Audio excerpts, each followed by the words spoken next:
She carried a kitchen knife instead of a rifle, and every soldier on base thought that was funny. They called her the cook. They said she belonged behind a stove, not on a battlefield. They passed her in the hallway without looking up. Nobody looked at Lily Hartwell. That was the first mistake. The second mistake was running a weapons conspiracy inside a base where she worked. The third, the one that destroyed careers, ended freedom, and nearly buried a dozen men, was letting her overhear the plan. Because the woman scrubbing pots in the Fort Raven Creek kitchen had once put a bullet through a target at 1,400 meters in a crosswind. And she hadn't forgotten how. If stories like this are why you're here, hit subscribe, drop a like, and tell me in the comments what city or country you're watching from. I want to see how far this story travels. Now, let's begin. The wind came down hard off the Rockies the night Sergeant Lily Hartwell arrived at Fort Raven Creek. It wasn't the polished kind of cold that people described when they wanted to sound tough. It was the kind that found gaps in your collar, worked through your sleeves, and settled into your joints like it intended to stay. The kind that made the mountains feel less like scenery and more like a wall the Army had posted her behind on purpose. She drove herself in. One duffel bag, a government-issued assignment folder on the passenger seat, no escort, no welcome party. The gate guard checked her credentials under a light that kept flickering, buzzed her through without a word, and went back to his phone. She parked in the lot marked support staff and sat in the truck for a moment, engine ticking. Fort Raven Creek was not a famous installation. It didn't appear in recruitment posters. The mountains around it didn't have names on most maps. It was the kind of base that processed one specific category of thing, advanced weapons development coordination, and did it quietly, behind 3 layers of classification and a chain-link fence that nobody outside the program would ever have reason to approach. She got out, lifted her bag, walked toward the support building marked Food Services, her new home. The kitchen staff gave her a brief orientation that amounted to, here's the stove, here's the schedule, don't touch the colonel's private coffee supply. Her supervisor was a stocky warrant officer named Dietch, who had been running base food services for 11 years, and had the energy of a man who had long ago made his peace with being exactly where he was. He showed her the prep stations, the cold storage, the linen rotation. He explained that meals for the operations wing were delivered at 05:30, 11:30, and 17:30, and that any deviation from those windows caused problems he didn't have time to solve. Any questions? Just one, Lily said. Who handles the dietary requests for the command-level officers? Deitch gave her a look that landed somewhere between surprised and suspicious. That'd be you, starting Monday. Why? Want to make sure I get it right. He nodded slowly, like he'd decided she was probably harmless. You'll be fine. They're picky, but they're not complicated. Just don't engage. They'll try to talk down to you. It's a personality type. You let it wash off, and you keep moving. I've dealt with the type before, she said. That much was true. Tretto. Day 1 in the mess hall, nobody spoke to her directly. The combat personnel sat in their designated section like a country inside a country. Separate tables, separate energy, separate volume. They were loud in the specific way soldiers got loud when they wanted you to know they occupied space. Jokes thrown across the room.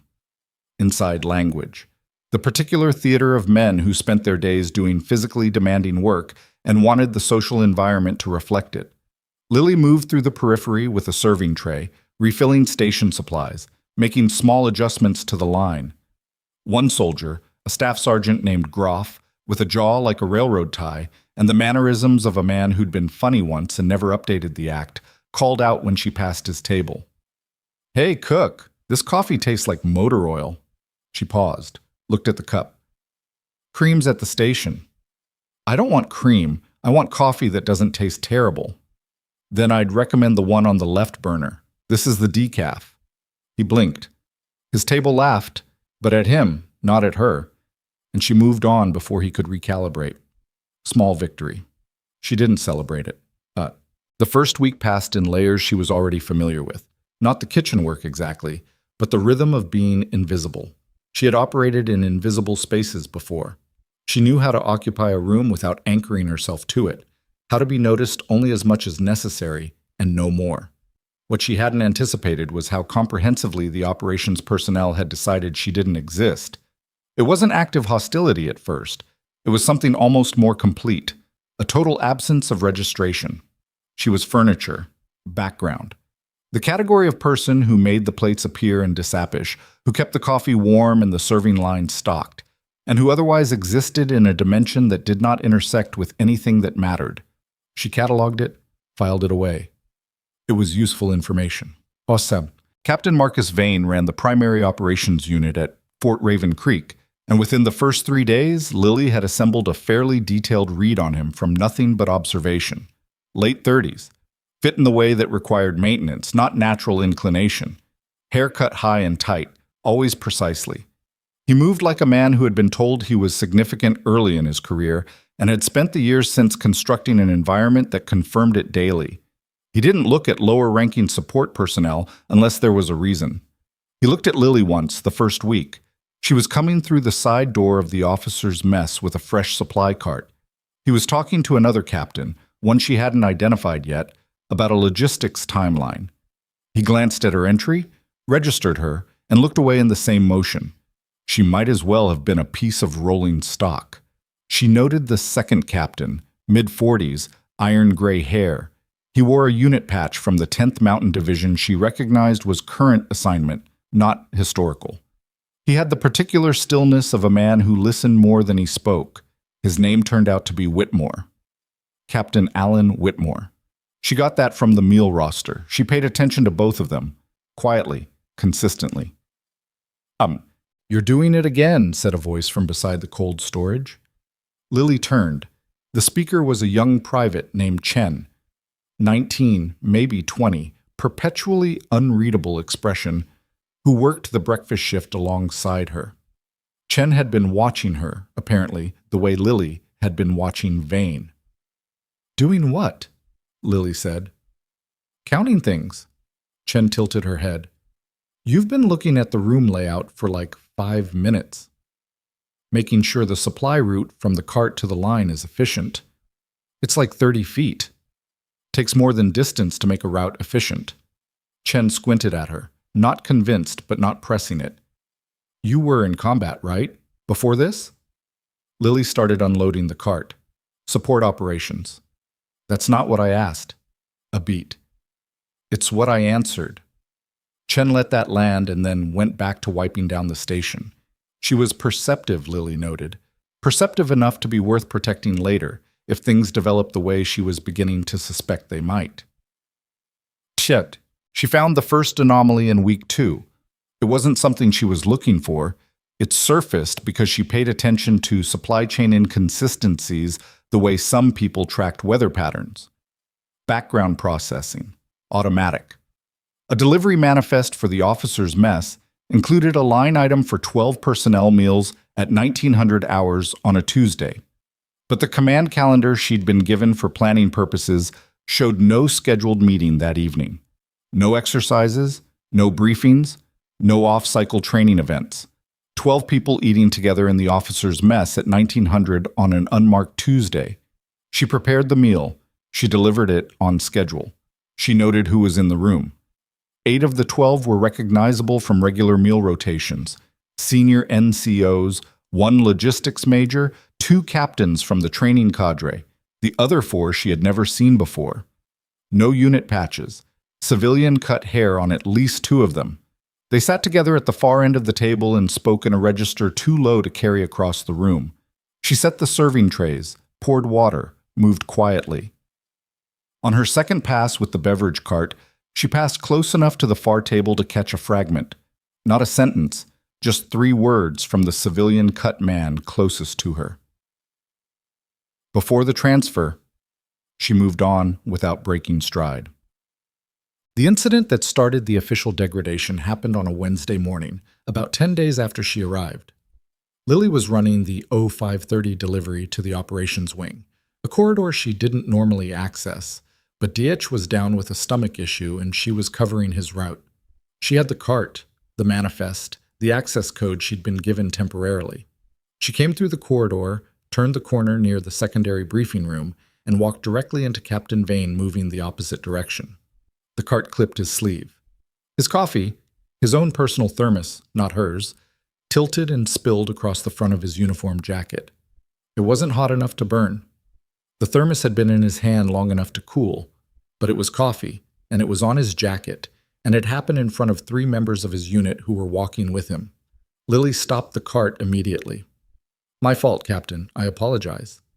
Vane looked down at his jacket, looked at her. The expression was the kind that took a moment to recognize because it wasn't anger, exactly. It was the specific register of someone who had been embarrassed in a minor way and needed the moment reframed fast. "Watch where you're going," he said. "Yes, sir." "You people have roots for a reason." "You people." She filed it, kept her expression neutral. "Understood, sir. It won't happen again." He moved past her without another word. One of his accompanying soldiers looked back at her, not unkindly, just checking the aftermath, and then looked away again when she didn't react. She continued the delivery. Her hands were steady. "SM." 2 days later, Vane made an example of her. It was a full mess hall situation, midday, maybe 200 personnel rotating through. She was at the serving line, ladling out the main course, a decent beef stew, better than the standard template. She'd adjusted the spice profile and added real stock because the powdered base was genuinely awful when Vane appeared in the line. She recognized him coming, didn't change her posture, didn't prepare. He picked up a tray, moved along the line, stopped in front of her. "Sergeant Hartwell." "Captain?" She held the ladle. "Beef stew or the pasta today?" "I want to make something clear," he said, and the particular volume he used told her he wasn't speaking only to her. The soldiers immediately adjacent went slightly still, the way people did when they sensed something happening. "Your assignment here is food service. That means your concern is this." He gestured at the serving station. "And nothing past this counter. You don't wander into operational corridors. You don't show up in spaces you haven't been assigned. You stay in your lane." The mess hall was not entirely silent, but it was closer to silent than a mess hall full of 200 soldiers usually was. Lily looked at him for a moment. The moment was neither too long nor too short. "Understood, sir," she said. "Beef stew or pasta?" A few people in the line suppressed smiles. Vane's jaw tightened slightly. Not anger, just the recalibration of a man who'd expected a different response. And he took the pasta and moved on. From across the serving line, Chen caught Lily's eye for just a second, said nothing. Lily ladled the stew for the next soldier, kept moving. What she didn't show, that night alone in her assigned quarters, a small room she'd taken the precaution of checking for standard monitoring hardware within the first hour of occupying it, old habit, she laid out what she knew on the writing surface beside her bunk. She didn't write it down. She built it in her head, the way she'd been trained to, organizing information into patterns with the same methodology she'd once used to build a fire solution across variable distance and wind. Unknown civilian personnel, a delivery anomaly, a phrase fragment, a captain who enforced a geography of who belonged where with unusual energy for a man whose role didn't specifically require him to manage kitchen staff. Nothing that would stand up anywhere. Not yet. She stared at the ceiling. The problem with conspiracy, she had learned in a previous life, was that it rarely looked like the movies made it look. It didn't announce itself. It accumulated in the peripheral vision, small irregularities that individually meant nothing and collectively meant everything. You didn't find it by looking directly at it. You found it by looking at what was slightly off angle, slightly out of register, slightly louder or quieter than the situation required. She had found it before. She turned out the light. Well, the night she heard everything was not a night she'd planned for. It was 2140. She was doing a late inventory check at the secondary supply room off the south corridor, something DH had asked her to handle because the automated system had flagged a discrepancy in the dry goods count, and DH was still not at full capacity. The supply room was positioned between the mess hall service wing and the outer wall of the base administrative building, a location that put it physically adjacent to the external side of the operations center. She was counting canned goods when she heard the voices through the ventilation grating. The old building design at Fort Raven Creek was a product of 1970s construction, and the ventilation system connected spaces that modern architects would have given separate networks. She'd noticed it earlier in her time there. Sound traveled in unexpected directions. A conversation in the north hallway sometimes surfaced clearly in the east stairwell. The kitchen absorbed audio from the adjacent administrative space at certain frequencies. She was not eavesdropping. She was counting soup cans. But the voices were clear, and what they were saying stopped her hand mid-count. "Timeline's been moved up. We need the transfer complete before the 23rd. Vane's voice. She was certain of it within 2 words. "Whitmore's unit handles the handoff. The manifest gets flagged as equipment loss during transit." A second voice. The gray-haired Whitmore, she believed, though the acoustic distortion made certainty difficult. And the intelligence package? Already falsified. The report goes through Andrew's channel, and it looks legitimate from the outside. By the time anyone downstream figures out the attribution problem, the equipment's already moved. A pause. "What about exposure risk?" "We've managed it." Vane's voice took on a different quality. Quieter, more deliberate. "Anyone who's surfaced any proximity to the real information gets handled. We've done the assessment." "Handled." She stood completely still. "How many?" Whitmore said. 3, maybe 4. Another pause that lasted longer than comfortable. "That's a significant operational footprint." "It's a significant amount of equipment," Vane said. "The buyer's timeline doesn't have flexibility." The buyer. Lily's hand was on a can of condensed tomato soup.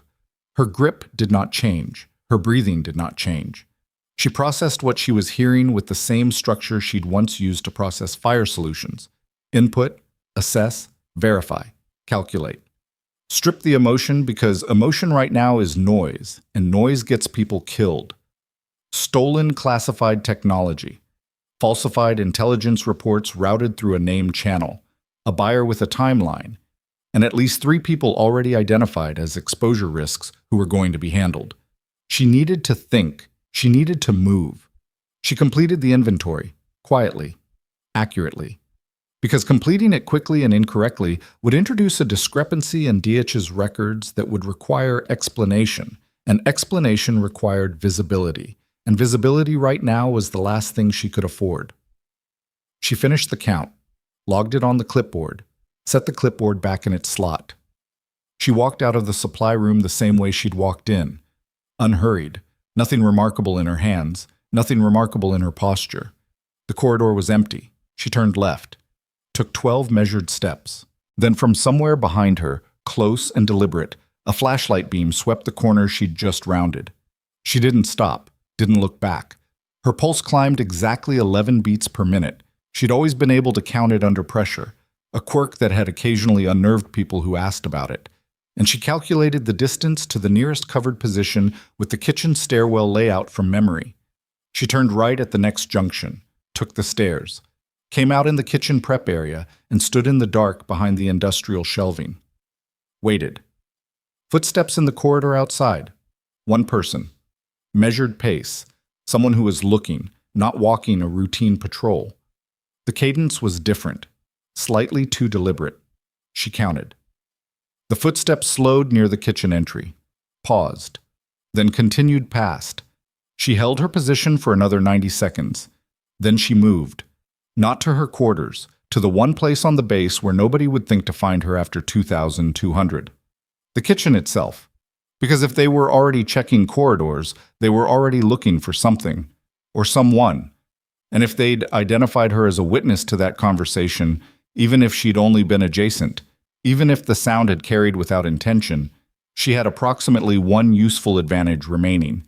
They still thought she was just a cook. She didn't sleep that night. She stood at the prep station and worked, prepped the dough for the next morning's bread, cut vegetables. Did the slow physical work that occupied the hands and freed the mind, because that was something she'd learned years ago in training. The body in motion, the mind can operate cleanly. She built the problem in her head. She had no recording, no document, no evidence that would stand up to anything. She had heard a conversation through a ventilation grate that she couldn't prove she'd heard, describing an operation she couldn't prove existed, involving individuals whose names she couldn't prove she'd identified correctly. Going to someone on base was not an option. If the conspiracy ran through Vane and Whitmore, the question of who else was involved was open. Walking into the wrong office with incomplete information wasn't just ineffective, it was fatal. External contact required a secure channel she didn't currently have access to, and accessing one from a base communication system that could be monitored was a way to confirm she knew something before she had any ability to do anything about it. She needed evidence, real evidence, the kind that survived scrutiny. She needed access to information she didn't have, and she needed to obtain it in a way that didn't reveal she was looking. She shaped a loaf of dough, set it aside, started the next one. At some point during the second hour, she accepted that the kitchen was going to change, that the apron she'd been wearing for the past 2 weeks was about to serve a very different function than it had been serving. Not a disguise, an asset. She was the cook. She went everywhere in the base support network without anyone tracking it. She moved through corridors without triggering the social tripwires that would catch a ranked soldier moving out of their lane.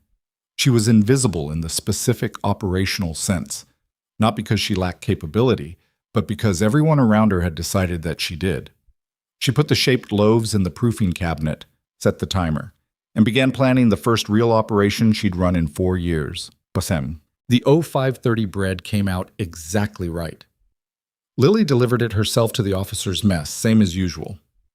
Set the trays, arranged the serving station, moved through the routine with the same body language and the same unhurried pace that had defined every morning of the past 2 weeks. But her eyes were doing different work now. The supply room adjacent to the operations center had a secondary access point she'd clocked on her second day, a utility passage used for moving heavy kitchen equipment that shared a wall with the records storage room. The passage was listed in the base layout she'd been given for emergency egress planning, which DH had included in her orientation packet because the kitchen staff were required to know secondary exits. The lock on the utility passage was a standard military padlock, Model 8429. She knew the key blank. She'd been quietly making a list. She refilled the coffee, smiled briefly at a young lieutenant who thanked her for the bread, kept moving. The morning stretched forward. The base ran its routines. The sounds of a military installation doing its ordinary work filled the air. Engines, voices, the distant rhythm of a weapons qualification range somewhere past the tree line. Lily Hartwell moved through the center of it, invisible and watching. And for the first time in 4 years, the part of her that had been dormant, the trained, calculating patient part that knew how to wait and then how to move with absolute precision when the moment arrived, was fully, quietly awake. She cleared the serving station, wiped down the counter, and began. The bread was gone by 0600. Lily noted that because it mattered, not the bread itself, but what its absence told her. The officers' mess had cleared out faster than usual, which meant early movement, which meant something on the operational schedule had shifted overnight. She'd seen the pattern before, in a different life. When timelines compressed, personnel density at mealtimes dropped because people were already moving toward their objectives. They ate fast or they didn't eat. The kitchen emptied. She collected the trays, wiped the surfaces, watched the room. By 0615, the mess hall held 4 people, where it normally held 30. She pushed the cart back through the service corridor and began the calculation she'd been building since 0200. The one that had kept her hands moving through bread dough while her mind worked the problem from every angle it could reach. The first problem was access. The records room adjacent to the operations center held the documentation she needed, but getting into it without a legitimate reason required either a key she didn't have or a window she hadn't found yet. She'd identified the utility passage, but the utility passage got her to the wall of the records room, not inside it. The secondary access point she'd noticed was a ventilation service panel. Older construction, the kind that maintenance crews used during the installation's original fit-out and that nobody had thought about since. She'd measured it with her eyes on day 2. Force of habit, she'd told herself at the time. It was habit. But it was also the kind of measurement she'd learned to take in spaces where she might need to move fast through tight geometry with no time to reconsider. The second problem was timing. Whatever Vane and Whitmore were moving, it needed to be complete before the 23rd. She didn't know what today's date meant in relation to that deadline, but the compressed breakfast pattern told her the margin was contracting. She needed to move faster than she'd planned. The third problem, and the one she kept returning to while she loaded the cart for the midday prep run, was the phrase Vane had used: gets handled.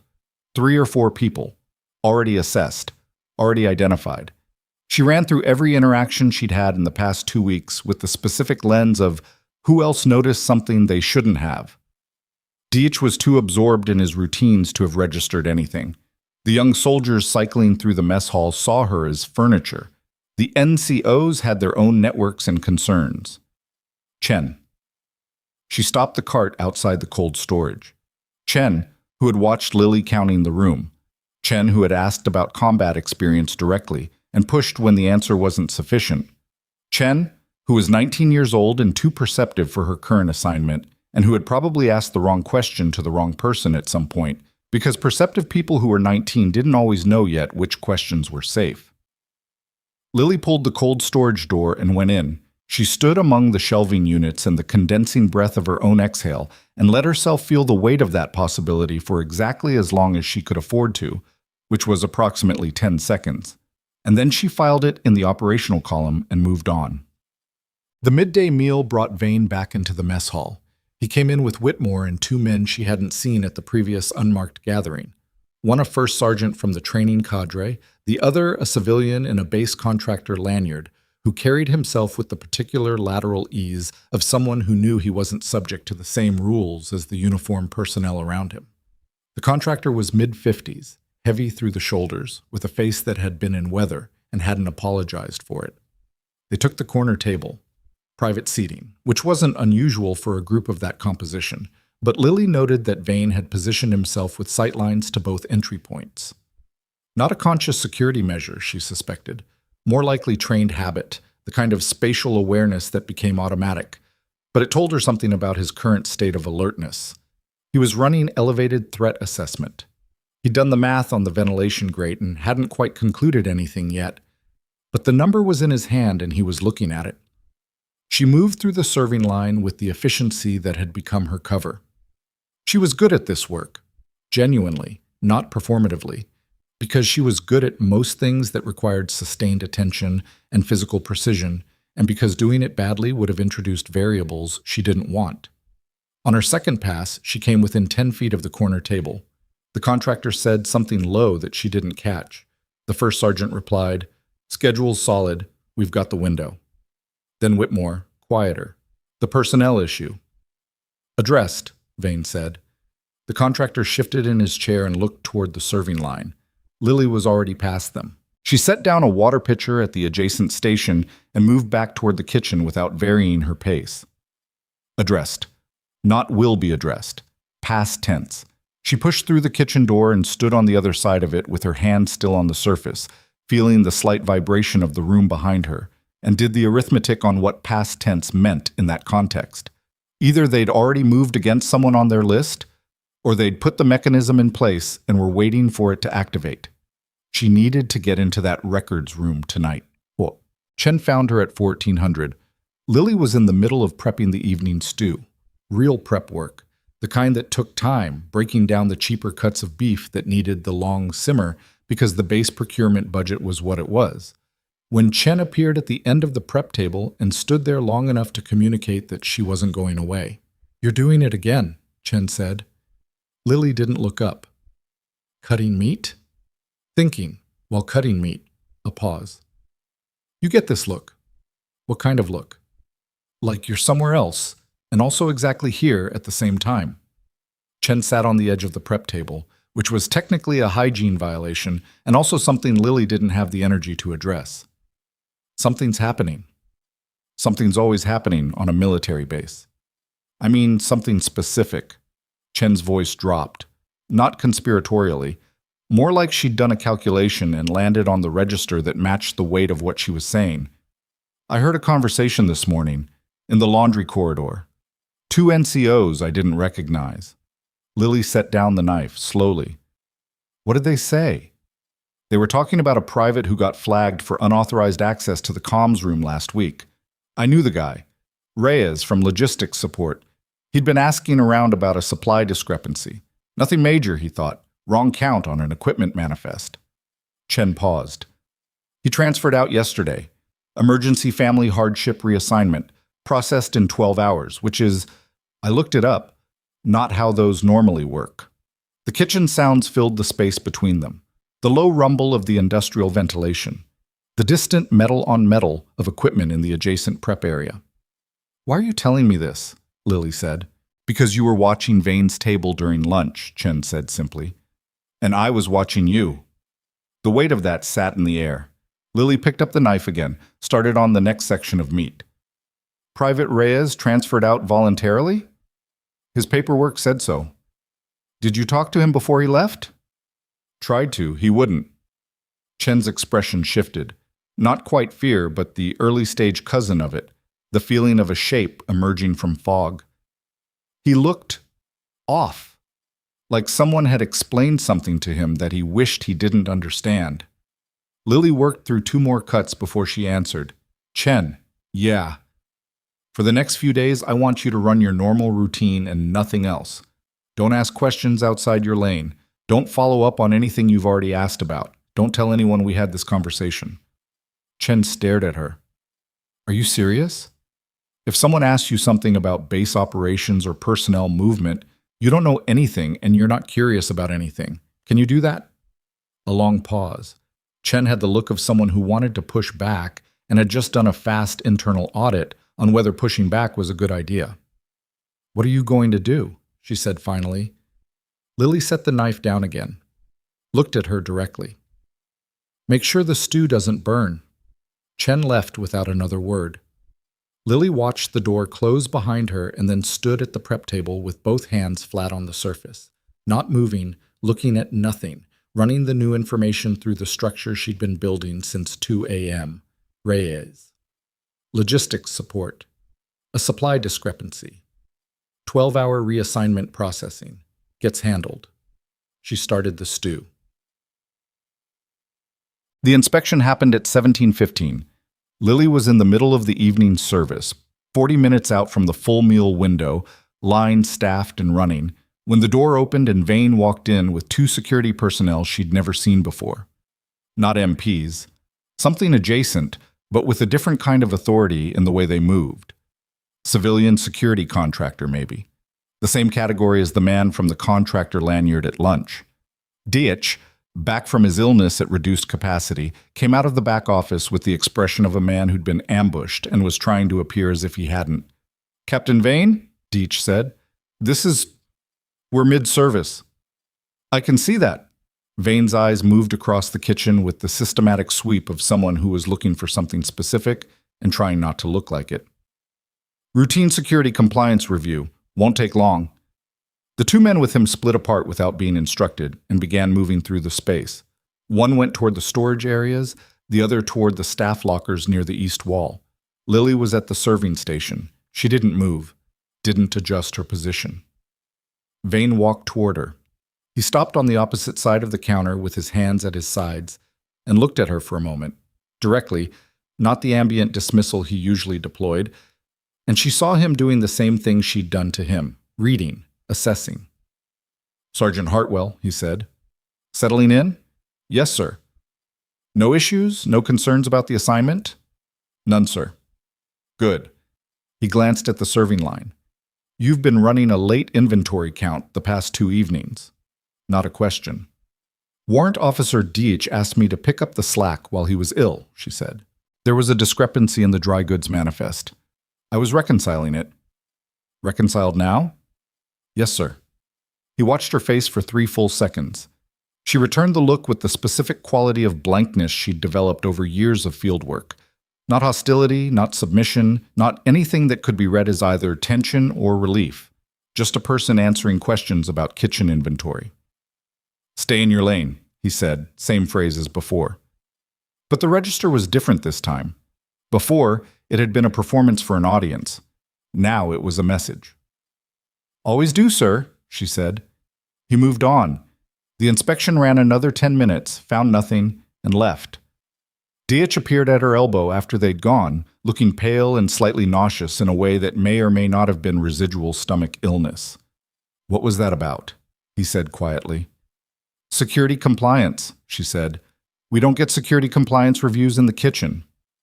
First time for everything, warrant officer. He looked at her with the expression of a man who was deciding whether to push the question and had arrived at not today as his answer. She went back to the serving line, but that night she moved at 1:15. Not because 1:15 was the ideal window, 200 would have been cleaner, deeper in the dead phase of the night cycle, but because she'd spent the previous 90 minutes on her bunk processing the afternoon inspection and had concluded that if Vane was already running search protocols on the kitchen, he was closer to certainty than she'd estimated. Waiting for the cleaner window meant giving him time to install countermeasures she couldn't anticipate. The calculated risk was worse the longer she waited. She moved. She went through the kitchen first. Natural territory. No questions if anyone saw her at that hour because kitchen staff sometimes pulled early prep shifts. She wore her food service uniform. No modifications to it. Nothing that would read as anything other than what she was. From the kitchen, she accessed the utility corridor through the equipment passage door using the key DH kept on the board marked Maintenance Secondary. She'd made a wax impression of it on her 4th day. Not because she'd known she would need it, because the opportunity was there and she was the kind of person who didn't ignore those. The utility corridor smelled like pipe insulation and old concrete. The lighting was a single overhead strip every 12 feet, 3 of which were out. She moved through the dark patches by feel and wall contact, keeping her right hand on the surface, counting her steps. 48 steps. The ventilation service panel. It was a standard latched frame, painted over once or twice in the decades since installation. She'd brought a folded piece of metal from the kitchen supply stock, a fish spatula, specifically thin and stiff enough to work a friction-latched frame. She worked the edge in, applied pressure. The paint seal cracked. The latch gave. The panel was 18 inches by 22. She was slimmer than she'd been in her active duty years, which made the geometry possible. She went through shoulders first, kept her hips sideways, pulled her legs in behind her. The space on the other side was the wall cavity between the utility corridor and the records room. Another panel on the opposite face, same latch type, same approach, and she was through in under 40 seconds. The records room was dark. She produced a small LED light, the kind used in kitchen spaces for checking refrigeration seals, and kept the beam angled low. She didn't know exactly what she was looking for. That was the honest truth of it. She had a general shape. Documentation connecting Vane's unit to the falsified intelligence reports he'd mentioned. A paper trail on the equipment transfer. Names, dates, the operational architecture of what they were running. She started with the file cabinets on the east wall. They were organized by unit designation and date range, standard military records format. She moved efficiently through the relevant sections, not pulling documents. Not yet, not until she knew what she was dealing with. Just reading, building context, noting file reference numbers. 30 minutes in, she found the first real edge of it. A transfer authorization for equipment in a category that would normally require 2 officer sign-off listed only 1 signature. The second signature block had a verification code rather than a name, a code she recognized as a placeholder format used when a second authorizing officer's identity was being withheld for operational security reasons. In standard procedure, that placeholder required a corresponding authorization memo held in the commanding officer's safe. There was no corresponding memo in the file, which meant either the equipment transfer was irregularly authorized or the second authorization was being held somewhere outside the normal record structure. She photographed the file page with the LED at an angle using a method she'd learned in a training program that officially didn't exist, a technique for capturing document images with improvised light that produced readable results without a camera, using a different piece of optical surface. She noted the file number, replaced the document. She kept moving. The second thing she found was worse, a personnel action memo on Private First Class Reyes, dated 3 days prior. Emergency hardship reassignment, as Chen had described. But in the records version, there was an attachment, a behavioral assessment from base security that described Reyes as having demonstrated indicators of unauthorized information access and potential communication security risk. The assessment was signed by Vane. The assessment had been filed before the reassignment request, not after, not as a consequence of an investigation. Before. Meaning the reassignment hadn't been a response to Reyes doing something. It had been the plan, and the behavioral assessment was the paper architecture built to justify it retroactively. She stared at that document for longer than she should have. Then she noted the file number, replaced it, and continued. She was back in the utility corridor at 0231 and in the kitchen at 0238. She stood at the prep station, the same one she always used, same posture, same position, and let the information settle into structure. She had enough now to know the shape of the thing. Not enough to prove it, not enough to bring to anyone with the authority to act, but enough to know she hadn't been wrong about what she'd heard through the ventilation grate, and enough to know that the timeline was real and the exposure risk to anyone adjacent to the truth was also real. She had enough to know she needed more.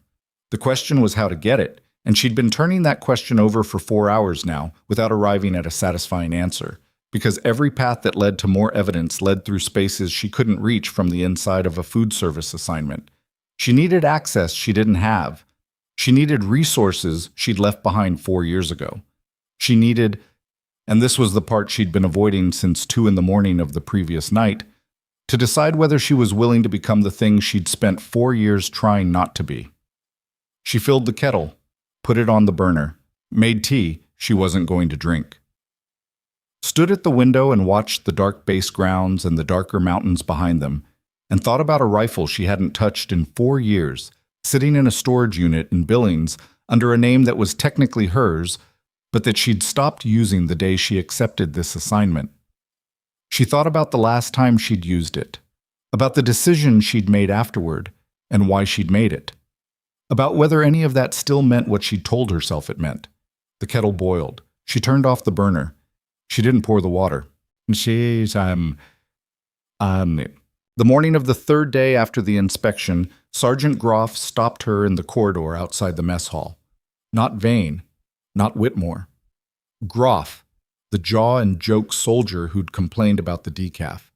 He was alone, which was unusual for him, and he wasn't deploying the performance he normally ran. His face was doing something more careful. Hartwell. She stopped. Sergeant, you been doing okay? On base? Settling in fine? Yes. He looked down the corridor both directions, a move so transparently reconnaissance that she almost said something about it. Vane's been asking around, Groff said. About you, your record, your assignment history. She waited. I don't know what you did or didn't do, he said. I don't want to know. But I got a sister who's a cook at Fort Benning, and I got some idea of how this place treats support personnel when command decides they're a problem. He met her eyes directly. You might want to think about whether you have somewhere else you need to be. She looked at him for a moment. Thank you, she said, and she meant it. Don't thank me. I didn't say anything. He moved past her and down the corridor and didn't look back. She stood where she was for a few seconds. Then she walked back into the kitchen and through the kitchen to the cold storage and stood inside it with the door closed and the cold pressing in from all sides because she needed 6 seconds of absolute privacy to process the shift that had just occurred. Vane was pulling her assignment history, which meant he was no longer running general elevated threat protocols. He was running a targeted assessment. He'd landed on her. She had hours, not days. She stood in the cold storage with condensation forming on the nearest shelf edge and did the math one final time. Then she went to find Chen. I need you to do something, Lily said. They were in the far corner of the loading bay, behind the delivery pallets, during the 15-minute window between the morning delivery and the prep shift. Chen had come when Lily sent the message. 3 words on the internal staff comm system that she'd worded as a supply coordination question because that was all she had available. I thought you said stay in my lane, Chen said. I did. Now you want me to do something. One thing, small, no risk to you, very little visibility. Chen crossed her arms. She was wearing her kitchen whites, and her face had the expression of someone who had been waiting for this and wasn't sure if they were relieved or alarmed that it had arrived. What is it? She said. The communications room in the support wing. There's a terminal with access to the base secure intranet, the administrative side, not the operations side. I need 15 minutes at that terminal. Chen stared at her. That room requires a code. I know the code. How do you... She stopped, started again. Of course you do. A pause. What do I do? The supply delivery for the communications wing comes at 0900. You're running it instead of DH tomorrow. You get there at 0850, 10 minutes early, and you tell the duty staff there's a discrepancy in the delivery order that needs to be walked through before you can sign off. You keep them at the receiving station. For 15 minutes? 12 is probably enough. Chen looked at her for a long time. The loading bay hummed around them. A large refrigeration unit in the adjacent wall, the distant sound of a truck reversing somewhere on the supply road. You were not a support operations soldier, Chen said. Not a question. Lily didn't answer it. 0850, Chen said. 12 minutes. She went back inside. Lily stayed in the loading bay for another 2 minutes, looking at the mountains visible over the base perimeter fence. The snow on the upper ridgelines was hard and blue-white in the morning light. The kind of snow that didn't move unless something made it move. She had 12 minutes to pull the information she needed. Then she had to decide what to do with it. And then, because the timeline was gone and Vane had her name in front of him, she had to decide something else entirely. She'd been a cook for 2 weeks. She didn't think she was going to be a cook much longer. The mountains looked the same as they had every morning. That was the thing about this kind of country. It didn't adjust itself to match what was happening to the people inside it. The snow stayed where it was. The ridge lines held their angles. The sky above Fort Raven Creek came up pale and indifferent, the same way it always did. And if you didn't know what was running underneath the surface of the base below it, you could look at the whole picture and see nothing wrong. Lily stopped looking at the mountains and went back inside. She had until 0850. She spent the morning running normal prep, not because normal prep mattered now in any functional sense, but because deviation from pattern was the one thing she couldn't afford in the hours before she moved. Vane was already watching. His people were already watching. The kitchen was the one space where her presence required no explanation, and she intended to use every minute of that remaining cover. She cut vegetables. She started the stock for the midday service. She did the work with her hands while her mind ran the sequence she'd built overnight, checking it for gaps, finding two and adjusting for them. At 0820, she told Dad she needed to do a final check on the morning delivery paperwork before the day got away from her. He waved her off without looking up. She took the clipboard that had nothing relevant on it and walked toward the support wing. The communications room was 3 corridors from the kitchen. She'd walked the route 4 times in 2 weeks under legitimate pretexts. She knew where the cameras were, 2, both positioned at corridor junctions, both with fixed angles that left a 14-foot blind approach to the communications room door from the east. She came from the east. The duty code was a 6-digit number she'd reconstructed from 3 separate observations of personnel entering. The first 2 digits from a partial visual on day 6, the middle 2 from an angle she'd gotten during a delivery route on day 9, the final 2 from a sound pattern, the particular rhythm of the keypad tones, during a pass-by on day 11. It had taken her 3 days to be certain enough of all 6 to trust them. She entered the code. The lock released. She was inside at 0836. That's it. The terminal she needed was the administrative intranet node on the east wall. Not the classified side, which required a CAC card she didn't have, but the operational administration system that handled base logistics, personnel records, equipment manifests, and internal communication routing. It was 1 tier below classified, which meant it held more than most people assumed it held, because the people who designed the tier system had underestimated how much operational information lived in the logistics and personnel layers. She sat down, logged in with credentials she'd built from observing the base staff management system, a name from the kitchen authorization roster that she'd cross-referenced with the terminal login she'd watched from a service angle during a delivery. The account belonged to a warrant officer who was currently on 2-week family leave. His credentials were still active because the base IT rotation for inactive accounts ran on a 30-day cycle. She had 12 minutes. She moved. The equipment transfer files were in the logistics database under the base operations project number she'd pulled from the records room. She found the full transfer chain in under 2 minutes. 12 line items of hardware, classified under a designation she recognized from her previous work as Advanced Targeting and Communications Intercept Equipment. The kind of hardware that didn't transfer between installations without a flag at the theater level. The kind that, if it disappeared into a private buyer's network, could do significant damage to field operations in any of 3 active conflict zones she knew of. She pulled the authorization chain. The second signature, the one the records room file had shown as a placeholder code, resolved on this system to a name, Colonel Dennis Hargrove. Commanding Officer, Fort Raven Creek. She stared at that for a moment. Not a rogue captain running a side operation outside the command structure. The commanding officer, which meant the chain went up, not sideways, and reporting this through any internal channel on this base was a way of walking the information directly into the hands of the people running the operation. She kept moving. The falsified intelligence report was harder to find, but it was there, buried under a routing code that Vane had mentioned by name in the ventilation grate conversation. She found the document in a communication archive labeled as a logistics assessment, which it was not. It was an intelligence summary describing a field operation in a location she wasn't going to put a name to, and it described that operation in ways that would cause any downstream unit acting on it to walk directly into a position that benefited whoever was buying the equipment. She photographed both documents the same way she'd photographed the records room files, noted the routing codes, noted the dates. At 0846, she heard Chen's voice in the corridor, slightly louder than necessary, which was the tell, explaining something to the duty staff about a weight discrepancy in the supply order. 4 minutes left. She pulled one more file, the personnel assessment database. She searched for her own name. The file was flagged. Not fully actioned, the flag was marked pending with a timestamp from 36 hours prior.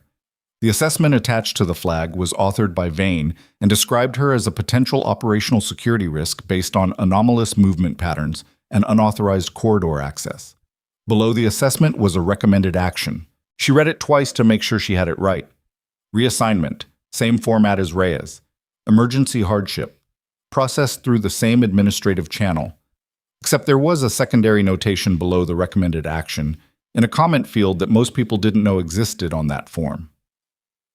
If reassignment not feasible within operational window, escalate to contingency protocol. She didn't know what contingency protocol meant in Vane's administrative language. She had a fairly solid working theory. She logged out of the terminal, stood up, put the chair back exactly where it had been, walked to the door, listened for 4 seconds, and came out into the corridor with the clipboard in her hand and the expression of a person who'd been doing paperwork. The duty staff were still engaged with Chen at the receiving station. She moved past the corridor junction before anyone looked her direction. Uso. She found Chen back in the kitchen at 09:15. "How'd it go?" Chen said, quiet, not looking at her, hands busy with a prep task. "Fine." "Did you get what you needed?" Lily set the clipboard on the counter. "Yes." Chen scraped something into the waste bin. Didn't speak for a moment. Then, "Are we in trouble?" The word we landed in a way Lily hadn't expected. She looked at Chen, at the set of her shoulders, the careful way she was holding herself together, the thing underneath the composure that was not quite fear, but was close enough to deserve honesty. "You're going to be fine," Lily said. "The thing I need you to do now is exactly what I said before. Routine, nothing outside it. Don't mention this morning to anyone." "What about you?" "I have some things to figure out." Chen put down the scraper, turned to face her directly. "You know what's happening, don't you? You know what they're doing." Lily held the eye contact. "Yes." "And you're going to do something about it." "Someone has to." Chen held her gaze for 3 seconds, then 4, then looked away. She picked the scraper back up and went back to work. Her jaw was tight. Her hands were steady. She didn't ask anything else. Lily respected her for both things. She had the rest of the morning.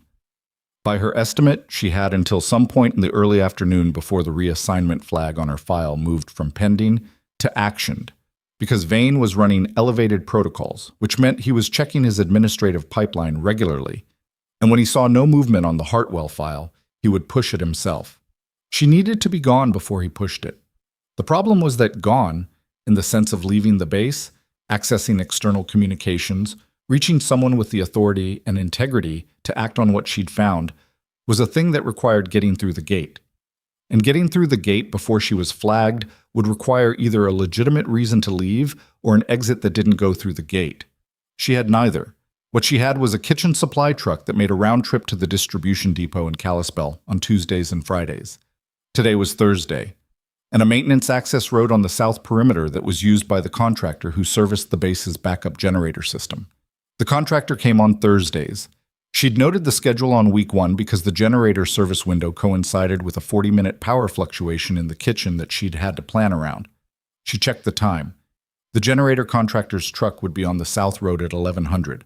He was a private contractor with a pass, not a base employee. His truck was inspected on entry but not on exit. She had 90 minutes. She went back to the kitchen, finished the midday prep, and at 10:45 told Deitch she needed to check on a supply delivery from the south receiving bay, a reason that required no explanation because supply deliveries were her job, and the south receiving bay was one of her regular stops. She walked out of the kitchen with a clipboard and a jacket and nothing else. The south road ran along the interior edge of the perimeter fence, service access only, gravel and frozen mud under a thin skin of ice that cracked under her boots. She moved at the pace of someone doing a job, not running, the pace of somebody who belonged wherever they were. The generator contractor's truck was where she'd expected it, a white panel vehicle with a company logo on the side, parked at the generator housing unit near the south perimeter. The contractor himself was inside the housing unit, which she could tell from the sound of equipment running and the extension cord running from the truck's exterior outlet. She walked to the truck, opened the passenger side door, climbed in. She sat in the passenger seat for the 35 minutes it took the contractor to finish his work, sitting still, controlling her breathing, going through what she needed to do in Kalispell and in what order, until she heard his footsteps on the gravel outside and the rear doors of the truck opened and closed, and then he came around to the driver's side and stopped. He stared at her through the window. She held up the clipboard like it was a self-evident explanation. He opened the door. He was 50-something, gray work jacket, the general energy of a man who'd seen enough strange things in his career to have developed a wait-and-see approach before reacting. "The hell are you doing in my truck?" he said. "I need a ride to Kalispell," she said, "and you're going that direction." He looked at her for a long time, at the kitchen uniform, at the clipboard, at her face, which she kept neutral and level. "Your base staff," he said. "I'm asking for a ride." I can't just... "I know it's an unusual request," she said. "I don't have a lot of time to explain it, but I need to get off this base today, and I don't have a vehicle, and you're heading out in the next 5 minutes. She held his gaze. "I'm not asking you to do anything wrong. I'm asking you to drive your normal route while I'm in the passenger seat." He stared at her some more. Something in her face or her voice, or the combination of the two, made him visibly recalibrate his first several responses. "You in some kind of trouble?" he said finally. "Not the kind you're thinking," she said. He got in, started the truck, sat for a second with his hands on the wheel. "If this comes back on my contract, it won't," she said. "I promise you." He drove. The gate inspection was 30 seconds. The guard looked at the contractor's pass, glanced at Lily, asked the contractor if he had any additional personnel on board. The contractor, who had apparently decided that he was going to commit to the direction he'd chosen, said yes, base kitchen staff, emergency supply audit in Kalispell, cleared through the duty office. The guard checked nothing, because the guard was checking for things coming in, not going out, and because kitchen support staff in the passenger seat of a contractor vehicle on a supply run was a thing that existed in the category of background noise. They waved through. The base disappeared behind a stand of pines. Lily watched it go in the side mirror. Kalispell was 40 minutes down the mountain highway. She used the contractor's cell phone. He handed it over after she explained that hers had been in the kitchen and she'd left without it, a partial truth at best, but he wasn't interrogating her. And she made 2 calls. The first was to a number she had memorized that she had not dialed in 4 years. It rang 6 times. She counted them. "Yeah." A voice like gravel in bad weather. She knew it immediately. "It's Hartwell," she said. A pause. "Hartwell." The voice shifted, not warmer exactly, but recalibrated. "Weren't expecting to hear from you. I need a secure line. I need it in the next 2 hours. And I need you to not ask me how I got this number. I know how you got this number. You've got a memory like a damn filing cabinet. Another pause. How bad? Bad enough that I walked off a base in a contractor's truck. A sound that might have been something between a sigh and a laugh. Where are you? Coming into Kalispell, Highway 2. There's a hardware store on the north end of Maine. Park and wait. I'll have someone there in 90 minutes. Make it 70. Still giving orders, Hartwell. Still the only one in the room who's counted all the exits, she said. He hung up. She handed the phone back to the contractor. He dropped her at the hardware store without another word, accepted her thanks with a brief nod, and drove away. She stood on the sidewalk in her kitchen uniform, with the cold coming off the mountains at her back, and waited. The second call she'd made from the truck, the one she'd made first, quietly, with the contractor pretending not to listen, had been to a number in Billings, a storage facility, Unit 114. She'd given them a release authorization code and a name. They'd confirmed it without issue. The name was her own, but not the name on her kitchen assignment. A different name, an older one. 73 minutes later, a gray pickup with government plates and no markings pulled up to the hardware store. The man who got out was younger than she'd expected.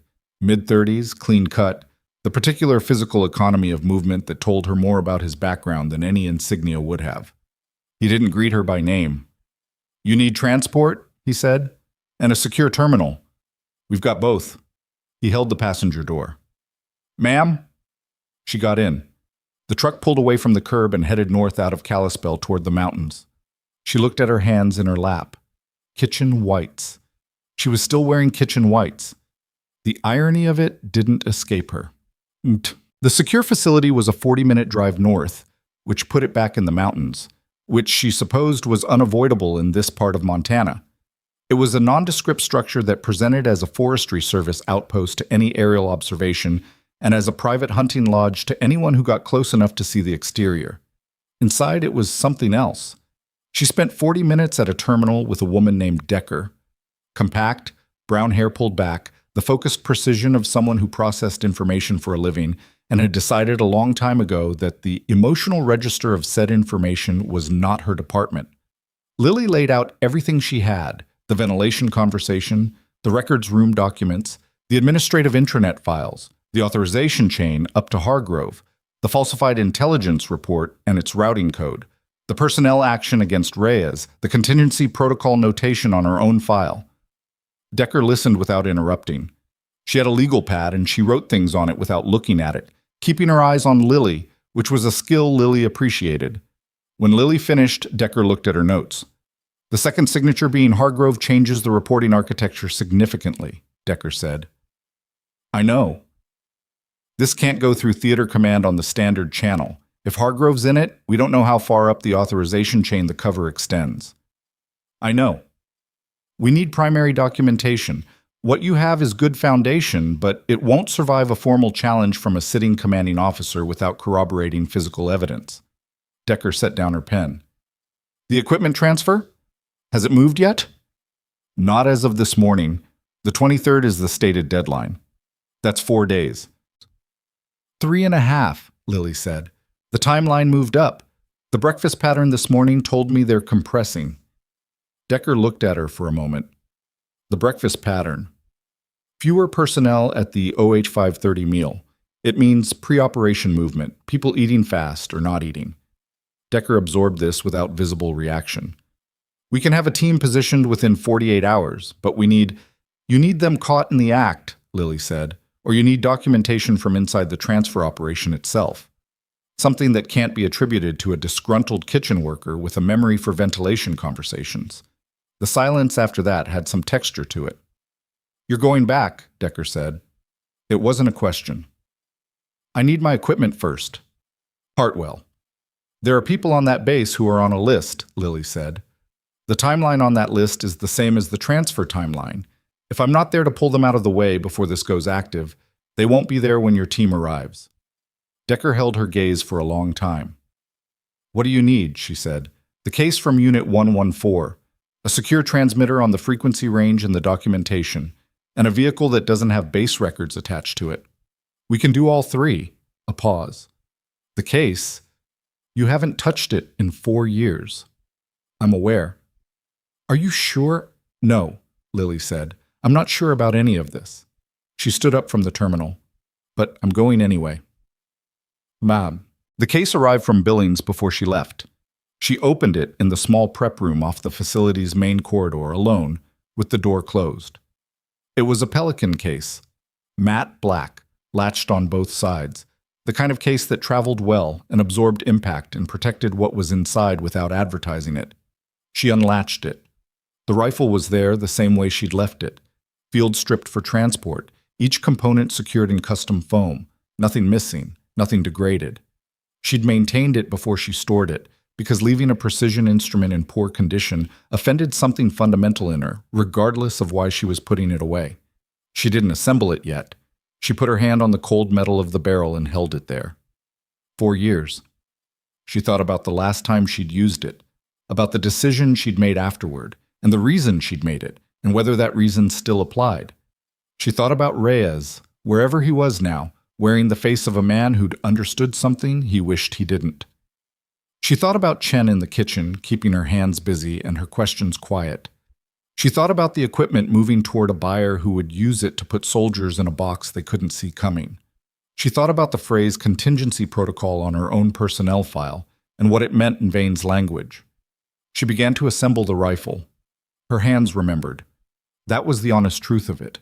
Not that the skill came back cleanly or that 4 years collapsed into nothing, but that her hands remembered the geometry of it, the same way hands remembered anything they'd done enough times to build into the architecture below conscious thought. The components came together in the right order, the right pressure, the right feel. 3 minutes and 40 seconds. Slower than she'd once been. She'd been faster once. She'd also been a different person once. She checked the action, checked the glass, ran the function through its full sequence. Everything worked.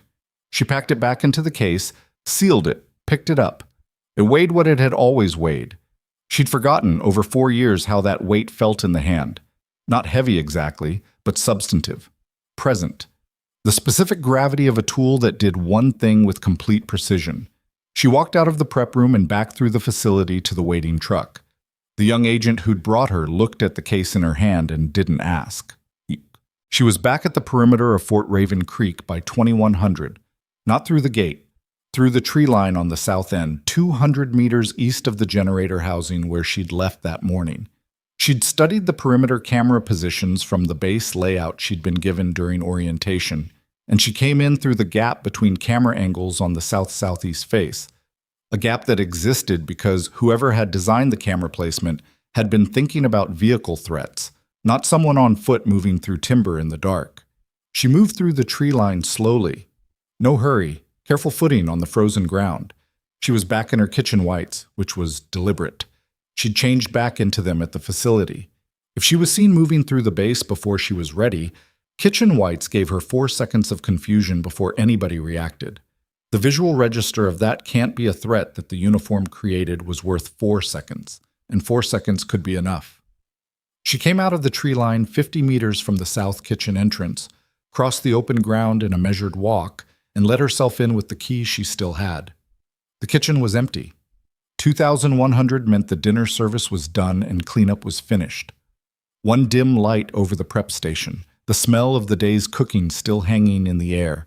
She stood inside the door. Then she heard voices from the direction of the dry goods storage, and her hand was on the case before the voices resolved into identities. And then they resolved, and she made herself release it. It was DH and Chen. She heard DH saying something about the next morning's delivery schedule. She heard Chen respond, "Normal conversation, kitchen business."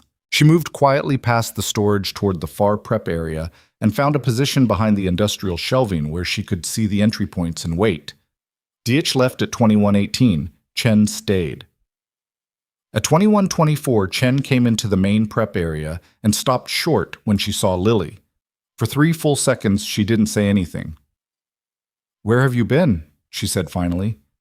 "Away," Lily said. Chen looked at the case in her hand. Her eyes stayed on it for a long time. "That's not kitchen equipment," she said. "No," Chen exhaled. It was a controlled exhale, the kind that was managing something underneath. Vane sent people here at 1400, looking for you. DH covered, told them you'd gone to the South Bay for a supply check and hadn't come back, said maybe there was a miscommunication about the schedule. DH did that? He doesn't know what's happening. He doesn't like Vane. A pause. The reassignment paperwork on you was processed this afternoon. Emergency hardship, same as Rhea's, except there's a hold on it. A hold? Processing delay, the system says. But it didn't come from admin. Chen met her eyes. It came from security. Lily held that. A processing delay from security on a reassignment meant someone had flagged the file for review before action, which meant someone in the security apparatus had either noticed an irregularity or been directed by Vane to pause standard protocol in favor of the other option. Contingency protocol. When did the hold go in, she said. 17:30. She looked at the clock on the kitchen wall. 21:26. She had less time than she'd thought. Chen, she said, I need you to stay in the kitchen tonight. Don't go anywhere else on base. Lock the staff entry from the inside and don't open it for anyone you don't recognize. Chen straightened. What's happening? Something that should have been stopped a long time ago, Lily said. I'm going to try to stop it now. She picked up the case. Chen watched her cross to the loading bay door. Hartwell, she said. Lily stopped. Come back, Chen said. It wasn't a sentimental thing. It was said the way you said something that needed to be said because the alternative was not saying it. Clean, direct. Lily held the door. Lock it behind me, she said. She went out into the dark. The cold came in off the mountain and she moved through it toward the tree line, toward the ridge she'd identified from the base layout and confirmed from the aerial imagery Decker had pulled, the ridge that gave her a sightline across the entire South Operations area where the equipment transfer was going to happen. She climbed. The case was in her left hand and the frozen ground was uneven under her boots, and the trees closed in above her as she moved up through the timber. And somewhere below her, the lights of Fort Raven Creek burned cold and steady against the dark. She climbed until she reached the first flat shelf of rock and set the case down and opened it. The rifle came together in her hands the way it always had.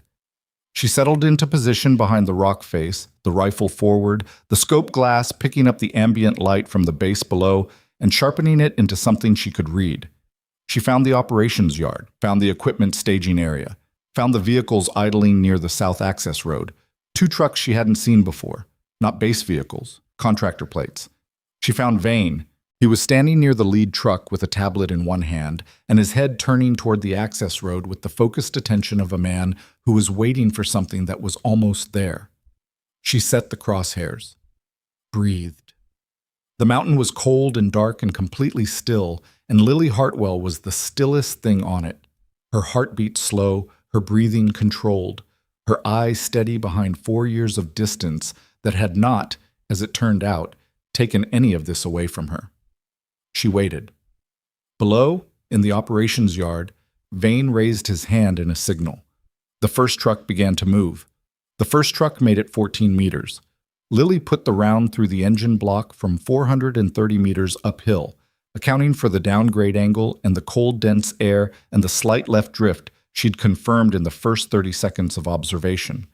The shot was not loud the way people who hadn't heard suppressed fire expected. It was a sharp crack that the mountain absorbed quickly, directionally ambiguous, the kind of sound that took trained ears to locate and untrained ones to dismiss as something mechanical failing on its own. The truck lurched hard left and died. Steam came from under the hood. 6 seconds of nothing below. People processing the unexpected. Then voices. Movement. Vane's arm going up. She was already repositioning 12 meters along the rock shelf, moving low and quiet, because the first shot had given her a position signature to anyone paying attention, and she'd planned the secondary position before she'd taken the primary one. Old habit, trained to the point of reflex. You never stayed where you shot from. You were already gone before the echo finished. From the secondary position, she had the access road and the second truck. She watched through the scope. Vane was on a radio. His face was unreadable at this distance, but his body language was not. the tight, contained energy of a man recalibrating fast. He pointed at two of the figures near the trucks, and they moved toward the tree line, weapons up, moving in the wrong direction by about 40 degrees. She let them go. She wasn't here to engage personnel. She was here to stop the transfer and hold the position until Decker's team arrived. And those were two different objectives that required two different disciplines, and she was not going to let the first one bleed into territory that would complicate the second. She keyed the transmitter on her left hip. 3 clicks. Pause. 2 clicks. The signal Decker had confirmed before she'd left the facility. The response came back in 11 seconds. 4 clicks. Package received. En route. Hold position. She settled back behind the rock. Below, Vane had pulled the remaining personnel into a cluster near the disabled truck. She counted 8 people, 4 in base uniforms, 2 in civilian contractor gear, 2 she couldn't categorize at this distance. The contractor from the lunch meeting was not among them, which meant he was somewhere she couldn't see, which she filed and kept moving. One of the uniformed figures broke from the cluster and moved toward the second truck. Lily watched him reach the driver's door. She put a round through the front left tire. The figure dropped flat by pure reflex, combat training responding before thought could, and then rolled clear of the vehicle and came up in a low crouch. Smart. But the truck wasn't going anywhere now. Vane's voice carried up the mountain, stripped of words by the distance but not of register. He was not panicking. She gave him that. He was recalibrating in real time with the particular controlled intensity of a man who had run enough operations to know that losing the first 2 moves didn't mean losing the game. He was looking at the ridge. He couldn't see her. She was flat behind the rock shelf with the suppressor cutting her muzzle signature and the dark timber at her back. But he was looking at the right general area, which told her his spatial processing was good, and that she should assume he'd narrow the search radius faster than she'd prefer. She checked the transmitter. En route. ETA 40 minutes. 40 minutes on a ridge in November at this elevation with 2 search teams working the tree line below her was not an impossible problem, but it was not a comfortable one either. She settled in and started counting. But 22 minutes in, they found the right ridge. She heard them before she saw them. 2 figures moving up through the timber to her south, not fast, not rushing it, taking the ascent with the careful footwork of people who'd done this in the dark before. She gave them points for technique. She repositioned north along the shelf, keeping the rock between herself and the southern approach, and found a depression in the shelf surface that gave her concealment without requiring her to expose the rifle's barrel profile above the rock line.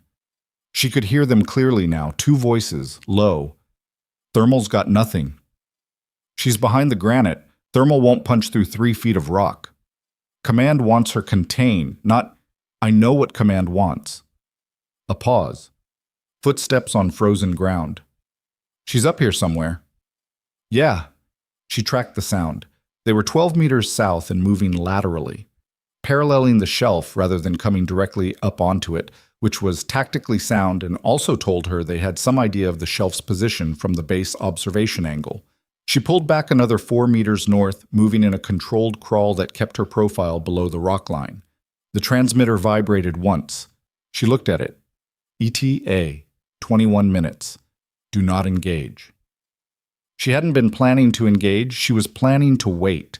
But the 2 figures were going to reach the north end of the shelf in approximately 4 minutes, at which point they would have a sightline across the top of it, and she would be in the open. She ran the geometry. The shelf was 11 meters wide at her current position, narrowing to 6 at the north end. Below the north end, a 15-meter drop onto frozen slope. Behind her, the timber, which she'd come through on the ascent but which would slow her movement significantly in the dark and put sound against her. She had one option that didn't involve the rifle. She pulled back to the north edge of the shelf and went over it. The drop was 15 meters to the slope below, but the slope itself was steep and the snow on it was compacted, and she'd looked at this face on the way up and clocked it as survivable if the landing was right. She went feet first, angled, controlling the descent with her left arm against the rock face, the case secured across her back on the sling she'd rigged at the facility. She hit the slope at an angle that sent her sideways and down for another 8 meters before she got her boots into the snow and arrested the slide. Her left shoulder took the worst of the impact against a buried rock and she felt it immediately. Not broken. She'd broken it before, and this wasn't that. But the impact radiated down her arm in a way that was going to matter. She was on her feet inside 5 seconds, kept moving. She angled north through the lower timber, putting distance between herself and the shelf, circling back toward the base perimeter through the approach she'd identified as the secondary return route. The transmitter was silent now, which was protocol. Radio discipline in the final approach window. Her shoulder throbbed with each step. She breathed through it. Below through the trees, she could see the lights of the base. She could see the operations yard, still lit, with the disabled truck sitting at its angle and the cluster of figures near it moving with increased urgency. She could see a third vehicle now, a black SUV that hadn't been there before, headlights dark, parked at the far edge of the operations yard near the admin building. She stopped. The contractor, the one from the lunch table who hadn't been in the operations yard with the others. She pulled the scope to her eye and found the SUV. The contractor was in the driver's seat, and in the back seat, two shapes she couldn't identify at this distance and angle. Then one of the back seat shapes turned toward the window, and she got a profile. Chen Batsol. The mountain. She was down the slope and through the tree line in 4 minutes, which was faster than she should have moved on a bad shoulder in the dark, on iced ground. And she knew it was faster than she should have moved, and she moved that fast anyway. She came through the south perimeter gap at 2,247 and across the open ground to the kitchen loading bay at a run, because there was no longer a reason to maintain the pace of someone who belonged here. That window was gone. The loading bay was dark. The door was closed. She tried the handle, locked, as she'd told Chen to do. She knocked 4 times. The pattern they hadn't agreed on, but that she hoped Chen was smart enough to interpret as better than nothing. Nothing for 8 seconds. Then the lock released. She pushed the door open. Dietsch was standing inside with the expression of a man who had been experiencing the worst 3 hours of his professional life and had not yet found the floor of it. Beside him was Groff, the jaw and jokes soldier who'd warned her in the corridor, in his duty uniform, with the look of someone who'd made a decision he couldn't unmake. "Chen's gone," Groff said. "They took her 20 minutes ago, said it was a security interview." Lily looked at Dietsch. "Who?" "2 men I didn't recognize, civilian. They had Vane's authorization." Dietsch's voice was steady, but his hands were not. "I couldn't. They had paperwork. I couldn't stop them." "Where did they take her?" "The authorization said admin building, room 14. Groff met her eyes. "That room's been off the standard floor plan since the renovation last year. It's not on any map I've seen." She went back through the kitchen toward the interior door. "Hartwell." Groff's voice stopped her. She turned. He was looking at the case on her back with the expression she'd seen on the contractor's face in the truck. That recalibration, that moment of updating a category. "What do you need?" She held the door open. "Buy me time at the admin building entry. Tell them there's a situation in the operations yard. Make them look the other way for 3 minutes." "That's it?" "That's enough." He went ahead of her without another word. Room 14 was in the basement of the admin building, behind a door that had been painted over twice and labeled Records Archive on a placard that was considerably newer than the door itself. The lock was a push-button code. She tried Vane's standard admin code from the communications terminal. Wrong. Tried the duty code from the records room. Also wrong. She stood in the corridor for 2 seconds. Then she tried the code that had been on the communications room door when she'd entered it that morning, the one that the communications staff used for the secondary archive access. It was a code that had no logical reason to work on this door. It worked on this door. Security code reuse. The persistent weakness of every institution that had more systems than it had patience for maintaining separate credentials. She pushed the door. The room was small and fluorescent and held 2 folding chairs, a table, and Chen, who was sitting in one of the chairs with her hands flat on the table and her face doing the controlled work of someone who was scared and was managing it with everything she had. The contractor was standing against the far wall with a phone in his hand. He looked at Lily when the door opened with the expression of a man who had not expected this particular variable. "You need to leave," he said. Lily set the case against the wall inside the door. She stepped into the room. No. This is a security interview. You have no authority here. Neither do you, she said. You're a contractor. You don't have detainment authority over military personnel. Whatever paperwork Vane gave you doesn't change that, and you know it. He looked at his phone. He was deciding whether to make a call. Put the phone down, she said, and step away from her. I'm going to need you to... Sir. She kept her voice level and her eyes on him, and she did not move from where she was standing. I'm going to tell you one more time. Step away from her. Something in the way she was standing, or the way she said it, or the specific absence of any qualifier in her voice landed on him in a way that made him recalculate. She'd seen this before. People who operated in gray spaces developed a sensitivity to when they were on the wrong side of a capability gap. He could feel the gap. He wasn't sure of its dimensions, and that uncertainty was enough. He stepped sideways, not all the way to the far wall, sideways. A concession that maintained his position but acknowledged hers. She looked at Chen. Are you hurt? No. Chen's voice was tight. They just kept asking me what I knew about you. What did you tell them? A pause that had some complicated content in it. That you made good bread. They came out of the admin building at 2259 into the operations yard and walked directly into the aftermath. Decker's team had arrived. Not quietly. There were 4 vehicles, 2 marked with DOD insignia, 2 unmarked, and more personnel than Lily had expected, moving with the organized efficiency of people who had been briefed on the target environment and were executing against a plan. The operations yard was lit with vehicle headlights and the additional portable lighting that the team had deployed, and in that hard, flat light, the whole conspiracy was visible in its components. The disabled transfer trucks, the staging area, the equipment still in its crates, Vane's cluster of personnel being separated and secured. Vane himself was standing near the first disabled truck with 2 of Decker's people on either side of him. He wasn't restrained yet. He was standing with his arms at his sides and the expression of a man who was still processing which way this had broken. Decker was moving across the yard when she saw Lily come out of the admin building. She altered course. You were supposed to hold the ridge, Decker said. They had a civilian in a secondary location, Lily said. Kitchen staff. She was on Vane's exposure list. Decker looked at Chen, looked back at Lily. You went in solo to pull her out. She wasn't going to be there when your team arrived. Decker absorbed this. She looked like she was going to say something about protocol, and then she looked at Chen again and decided not to. Hargrove? Lily said. In custody. Command building. Decker's voice dropped. He made a call when the operations yard went loud. We had the line monitored. The call went to a number in Brussels we've been tracking for 14 months. She paused. You gave us the piece we needed to close that loop. The operations yard hummed around them. Voices, equipment, the controlled noise of an operation in its resolution phase.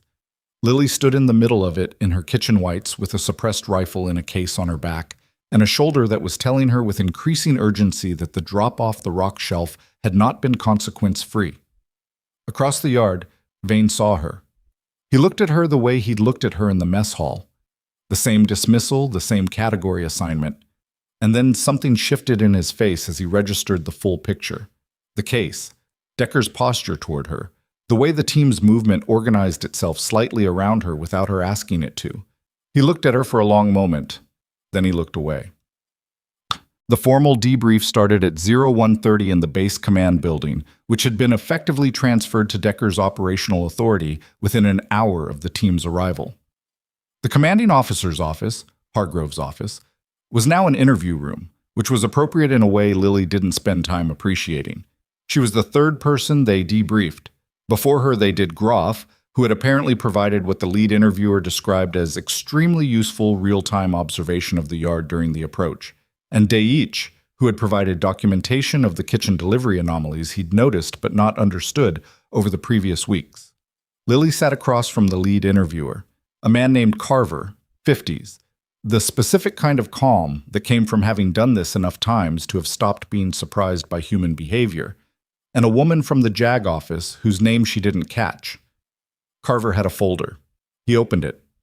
"Sergeant Hartwell," he said, "before we start, I want to acknowledge that what you did tonight and in the preceding days was operationally significant. That's not in question." He set his hands on the folder.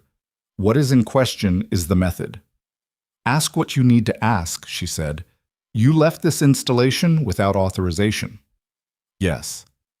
"You accessed the administrative intranet terminal using credentials that were not yours."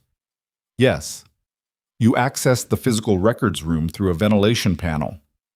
"Yes." Carver looked at her. "You want to explain the thinking there?"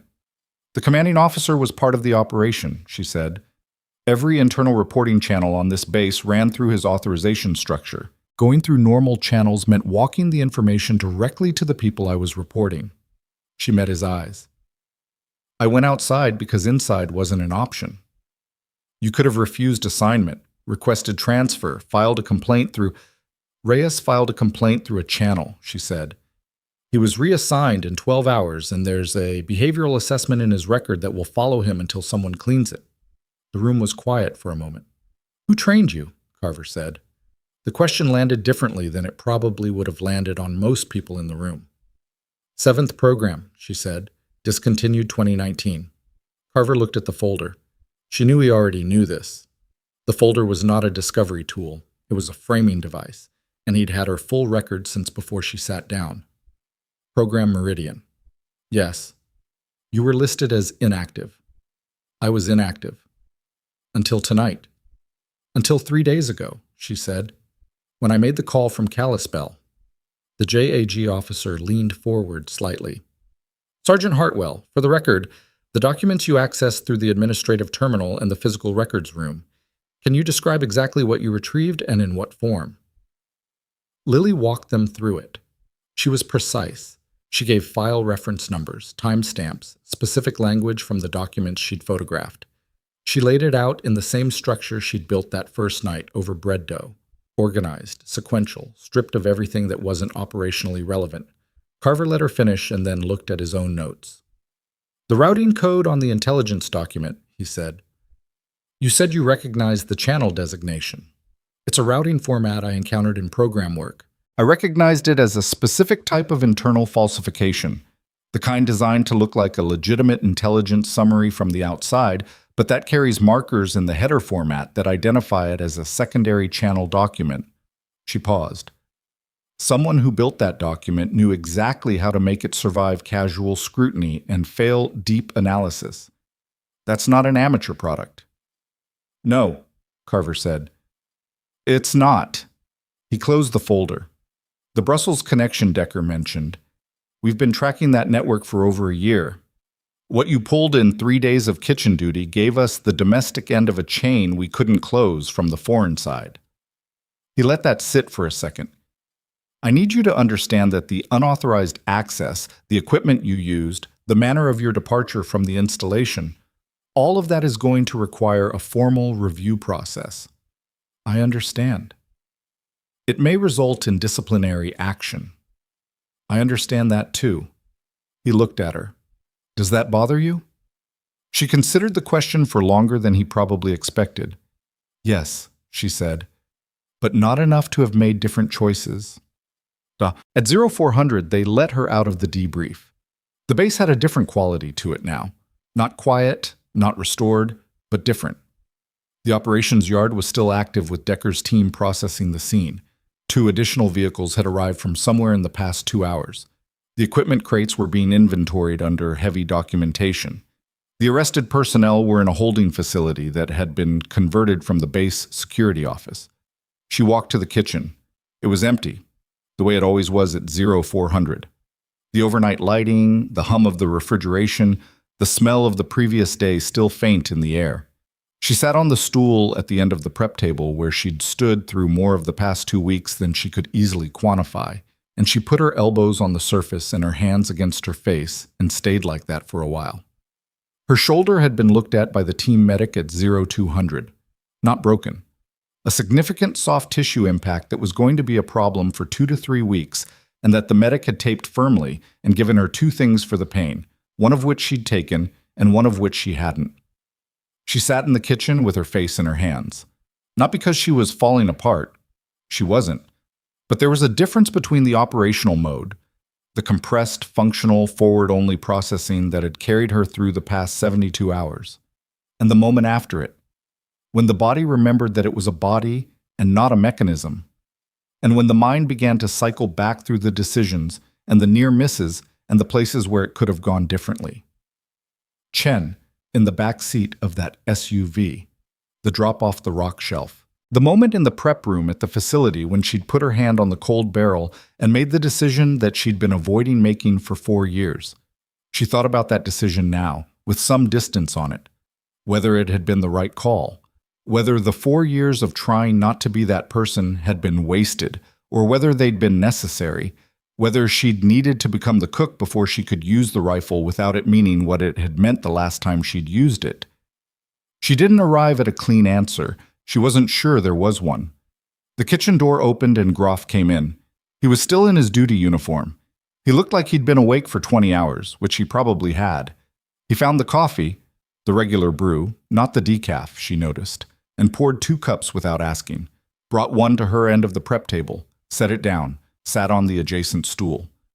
They drank coffee in silence for a while. "Meridian," he said eventually. She looked at him. Carver's people weren't subtle about the conversation they had in the hallway. He wrapped both hands around the cup. "That was a sniper program, one of the classified ones." "Yes." "And then you took a kitchen assignment." "Yes." He drank his coffee. She could see him putting things together. The decaf correction, the room counting, the way she'd stood in front of Vane in the mess hall. "What?" he said. The kitchen thing. Why'd you take it?" She thought about how to answer that. She could have given him the institutional version, assignment, discretion, need to know. But it was 400 and she was tired, and he'd put himself at risk to buy her 3 minutes at the admin building entry. "I made a mistake in the field," she said. "Not the kind you can fix, the kind you carry." She set her cup down. "I wanted somewhere quiet for a while." He absorbed this. "Did it work?" he said. She looked at the kitchen around her, the prep stations, the stove, the industrial shelving, the breadboard she'd used every morning for 2 weeks. "For a while," she said. He nodded, like that was a sufficient answer. Maybe it was. "For what it's worth," he said, "the decaf thing. I wasn't actually that bothered." "I know," she said. "You just needed to say something." He made a sound that wasn't quite a laugh, but was adjacent.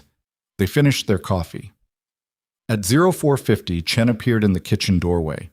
She was still in her kitchen whites. Her face had the particular flat quality of someone who had been through something and was still deciding what it meant. She looked at Lily for a moment.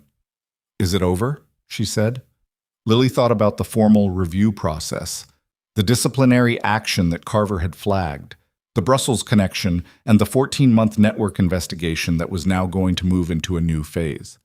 The records that needed cleaning, Reyes's specifically, which she'd already told Decker needed to be on the priority list. "The immediate part," she said. Chen came into the kitchen. She found the prep station she always used. She picked up a knife and began doing what she always did at 0450, prepping for the morning service, the slow, methodical work of getting ahead of the day. "Then we need to start breakfast," Chen said. And that was that. Lily got up, washed her hands at the prep sink, found her station.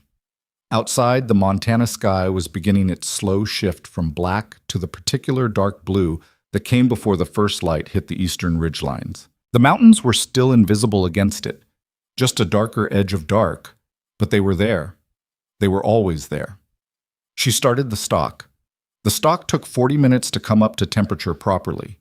Lily stood at the stove and watched it, which was not something she normally did. Normally, she started it and moved on to the next task, because standing over a stock pot waiting for it to reach a simmer was a waste of preparation time. But this morning she stood at the stove and watched it because she needed something that wasn't moving fast, and the slow thermal climb of water and bones and aromatics was the right speed for what was happening in her head. Chen worked at the far prep station without talking. Groff had left at 05:10 to handle something in the operations debrief that Decker's team had pulled him into.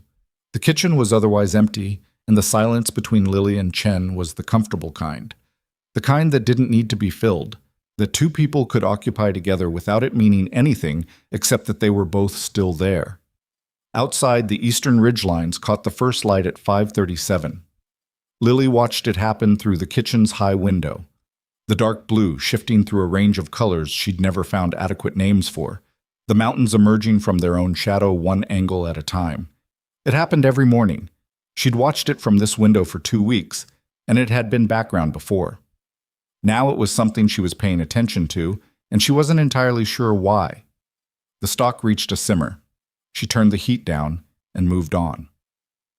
The formal review board convened 6 days later, in a building at a different installation 200 miles south that Lily had never been to, but that had the same institutional smell as every other building the Army had ever put her in.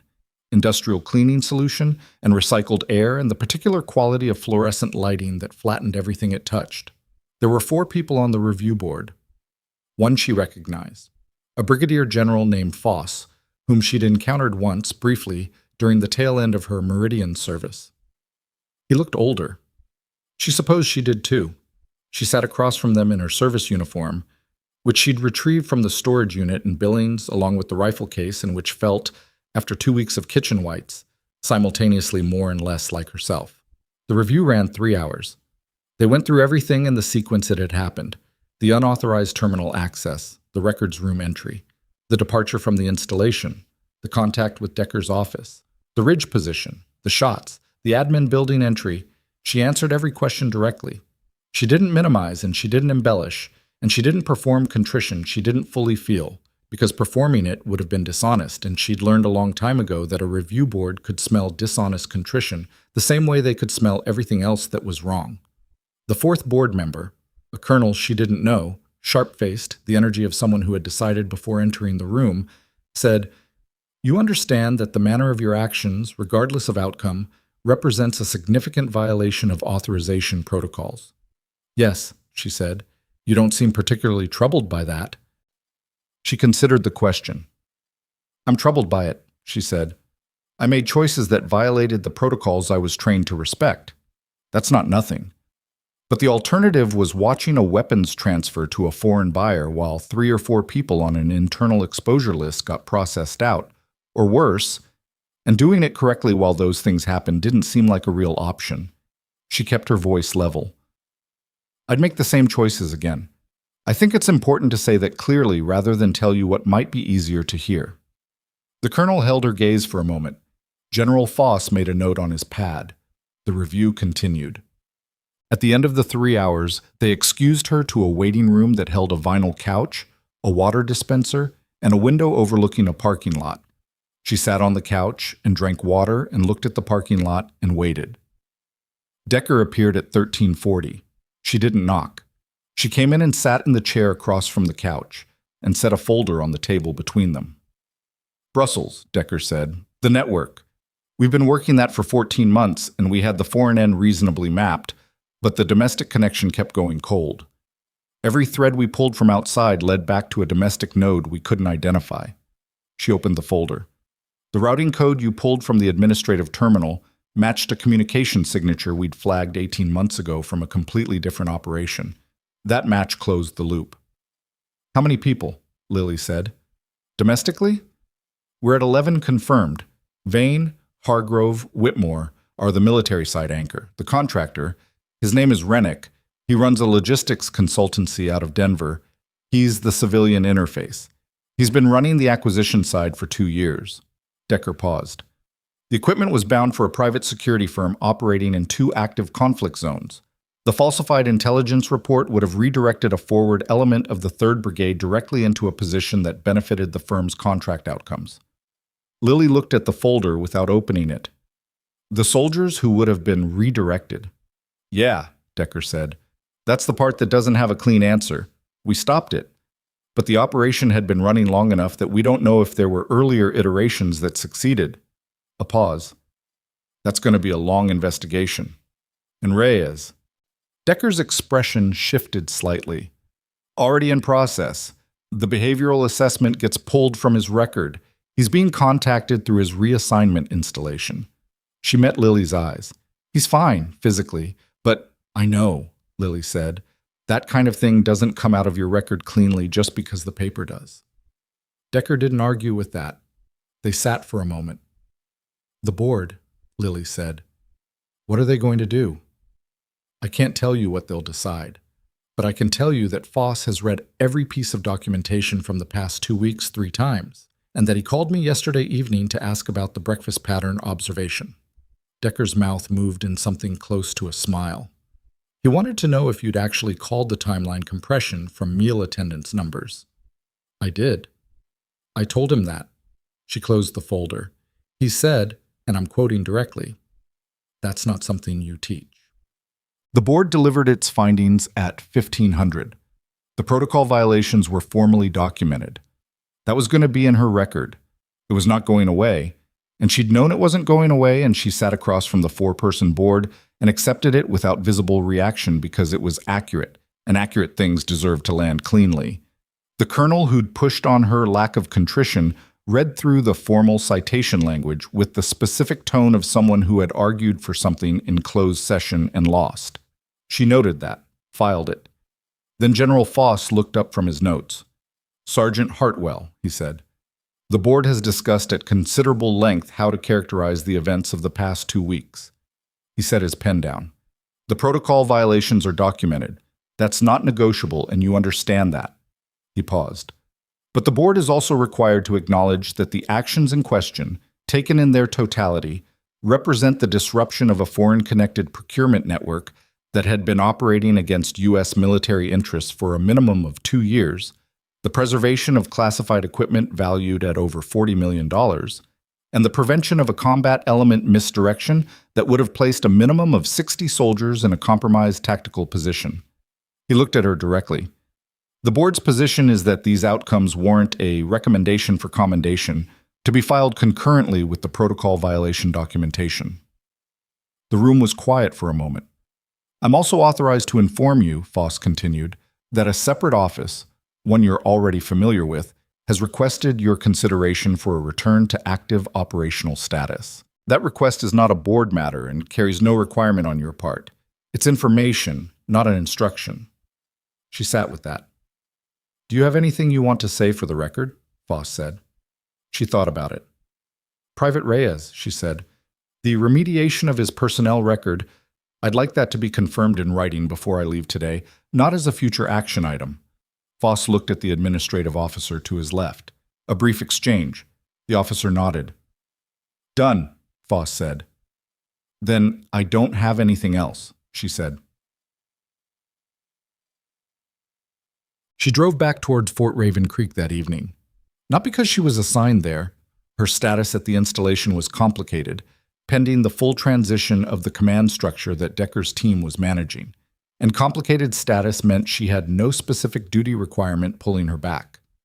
She drove back because there were things she'd left there, and because leaving without going back had felt wrong in a way she hadn't examined closely, but that she'd decided to trust. The mountains came up on the horizon 2 hours into the drive, dark against a sky going orange at the edges. She'd driven this highway in the contractor's truck going the other direction 11 days ago, watching the base disappear in the side mirror. Coming back on it felt like a different version of the same road, same physical geography, different weight. She pulled through the gate at 18:20. The guard on duty checked her credentials and waved her through without comment, which meant her name hadn't been added to any kind of restricted list, which was information she absorbed and didn't react to. The base was in a transitional state that was visible in everything. The extra vehicles in the lots, the temporary signage on the admin building directing personnel to interim command contacts, the general quality of an institution that had been shaken and was in the early process of settling back into a new shape. It was uncomfortable, and it was also necessary, and she'd seen enough institutional transitions to know that the discomfort was part of the process, not an aberration from it. She parked and went to the kitchen. Mom, Deitch was there. He was doing the close down for the evening service. The methodical end-of-day inventory and cleanup that he ran with the same unvarying routine she'd learned to read as a kind of organizational integrity. He looked up when she came in. He looked at her for a moment. "You're back," he said. "For a little while." He nodded, like that was sufficient. He went back to his inventory.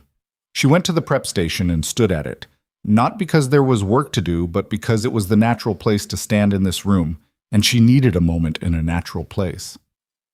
"The bread," Deitch said without looking up from his clipboard.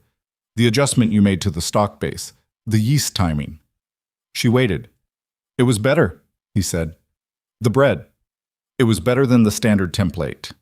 He made a note on the clipboard. "I'm keeping your adjustments in the rotation." She didn't say anything for a second. "Thank you," she said. He turned a page on the clipboard. "Chen's on the morning shift." "I know."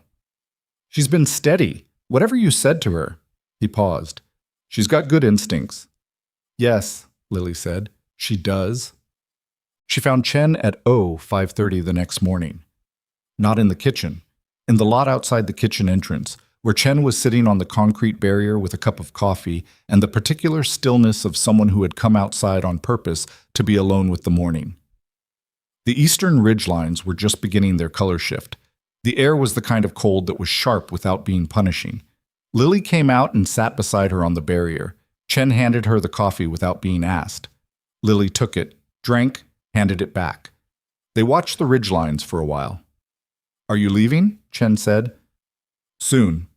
Back to—" Chen gestured vaguely. "Whatever the program is."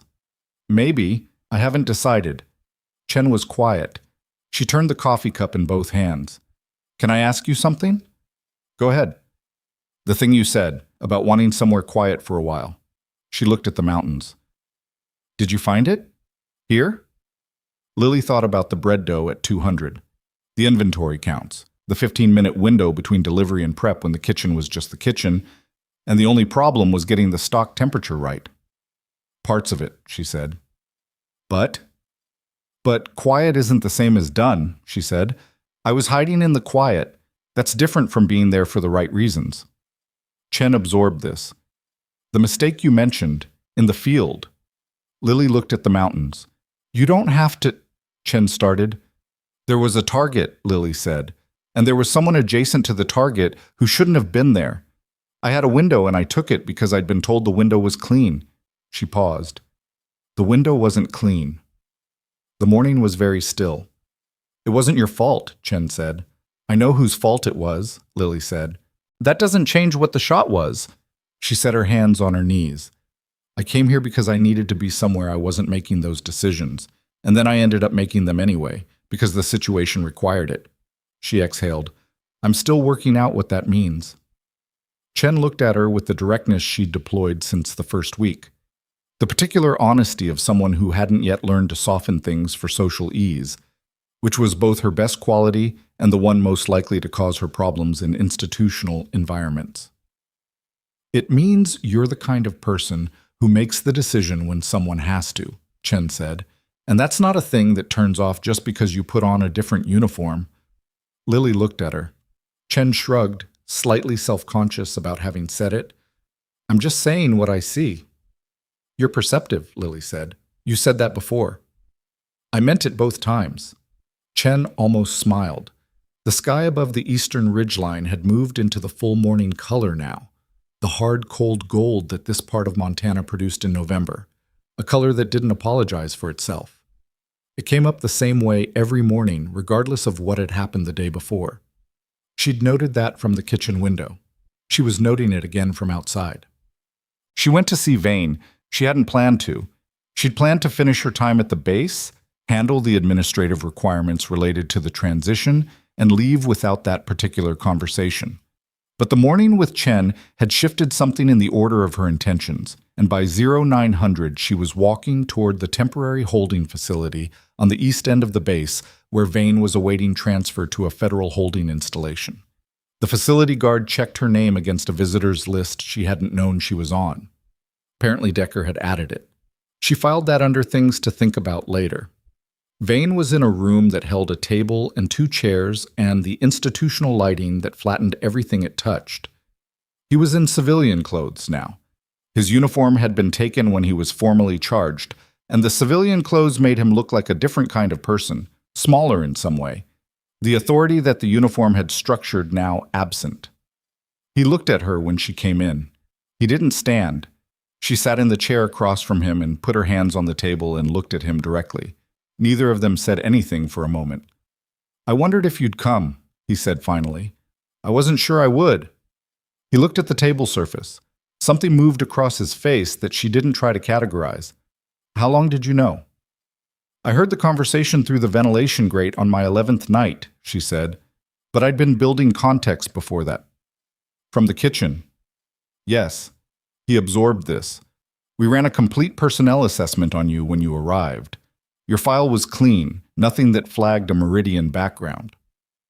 "It was designed not to flag," she said. "Obviously." He looked at his hands. "I treated you like... You treated me like you treated everyone in your support chain," she said. "That's not a personal thing. It's a structural habit. You stopped seeing certain categories of people as variables that could act against you." She paused. "That's the vulnerability we used." He looked at her. "We." She corrected. "I used it." Something in his expression shifted. Not remorse exactly, but the cousin of it. The thing that looked like remorse when a person was honest enough to locate the actual source of what they felt, which was not guilt about the harm caused, but something more personal. The particular diminishment of being outmaneuvered in a domain where he'd believed himself superior. "The thing in the mess hall," he said. "The public thing." She waited. "That was..." He stopped. "I was sending a message to the room. It wasn't personal." "I know it wasn't personal," she said. "It was structural." "That's what I just said." He looked at the table again. "Why did you come, Osan?" he said. She thought about it. "Because I wanted to look at you," she said, "and make sure I understood what I was actually angry about." She stood up. "It wasn't the mess hall. It wasn't the decaf comment or the you people or any of it. I was angry about what you were doing with the equipment and the falsified report. I was angry about Reyes." She pushed in her chair. "The rest of it was just noise." He didn't say anything. She went to the door. "Hartwell," he said. She stopped. Didn't turn. "The shot," he said. "On the ridge. The engine block. That was... What was that distance?" She pulled the door. 430 meters, she said. "Downhill. Cold air." She heard him exhale behind her. She left. Groff was in the parking lot when she came out. He was leaning against the hood of his vehicle with his arms crossed, and the expression of a man who had decided to be somewhere on purpose and was not going to apologize for it. He'd been reintegrated into normal duty rotation 3 days earlier, pending the full command transition, and he looked like himself again. So the jaw, the baseline energy, the thing underneath it that she'd started to understand was less performance than she'd initially read it. "How'd that go?" he said. "Fine." "You look like it went fine." He uncrossed his arms. "I've been cleared for the new command structure rotation. Foss's people set up an interim chain while they sort out the senior-level rebuild." He paused. "They asked me to step up to an NCO advisory role during the transition." "You should take it." "I am taking it." He shrugged slightly. "Seemed like the right thing to do. Somebody has to keep the place running." He looked at her. "You're not staying." "No?" He nodded, not disappointed, not relieved, just accurate. "The program thing." "I don't know yet," she said. "I have to decide some things first." He was quiet for a moment.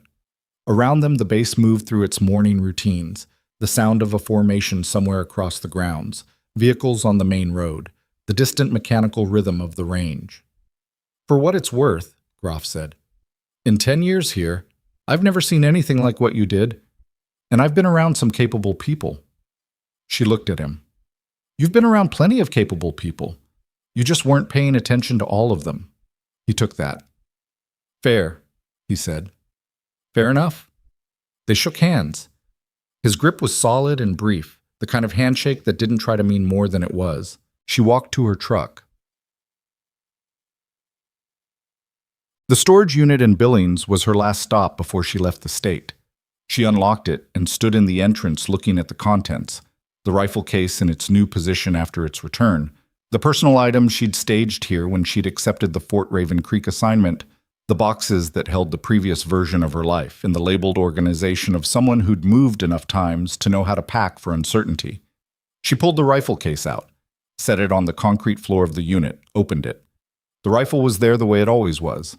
She'd cleaned it after the night on the ridge. Not immediately, but the next morning, the same systematic process she'd always used. Because the work had been done and the instrument deserved the maintenance. It was ready. It was always either ready or in the process of being made ready. That was the discipline. She looked at it for a long time. Then she made a call. Decker answered on the third ring. Hartwell. The request, Lily said. The return to active operational status. A pause. What about it? I have conditions. Of course you do. Decker's voice had the tone of someone who had expected this conversation and was not unhappy it had arrived. Tell me the conditions. Reyes gets a full remediation follow-up, not just the paper pull. Someone checks on him in person. If his trajectory has been affected by the behavioral assessment, there's support provided. Done. What else? Chen gets a developmental track review. She's in a kitchen assignment because nobody looked at her file carefully enough. Fix that. I can flag it. The specific outcome depends on... Flag it hard, Lily said. She's going to be good at something important if someone points her in the right direction. Noted. What else? I pick my assignments. A longer pause. That's not how... That's my condition, she said.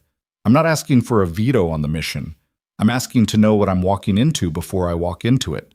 No more cases where the intelligence says the window is clean and the window isn't clean. The silence on the other end of the line lasted long enough that she could hear Decker breathing. I'll take it to the right people, Decker said finally. Take it to Foss, Lily said. He'll understand the reasoning. You know, most people don't negotiate their re-entry terms. Most people didn't spend 4 years making bread, she said.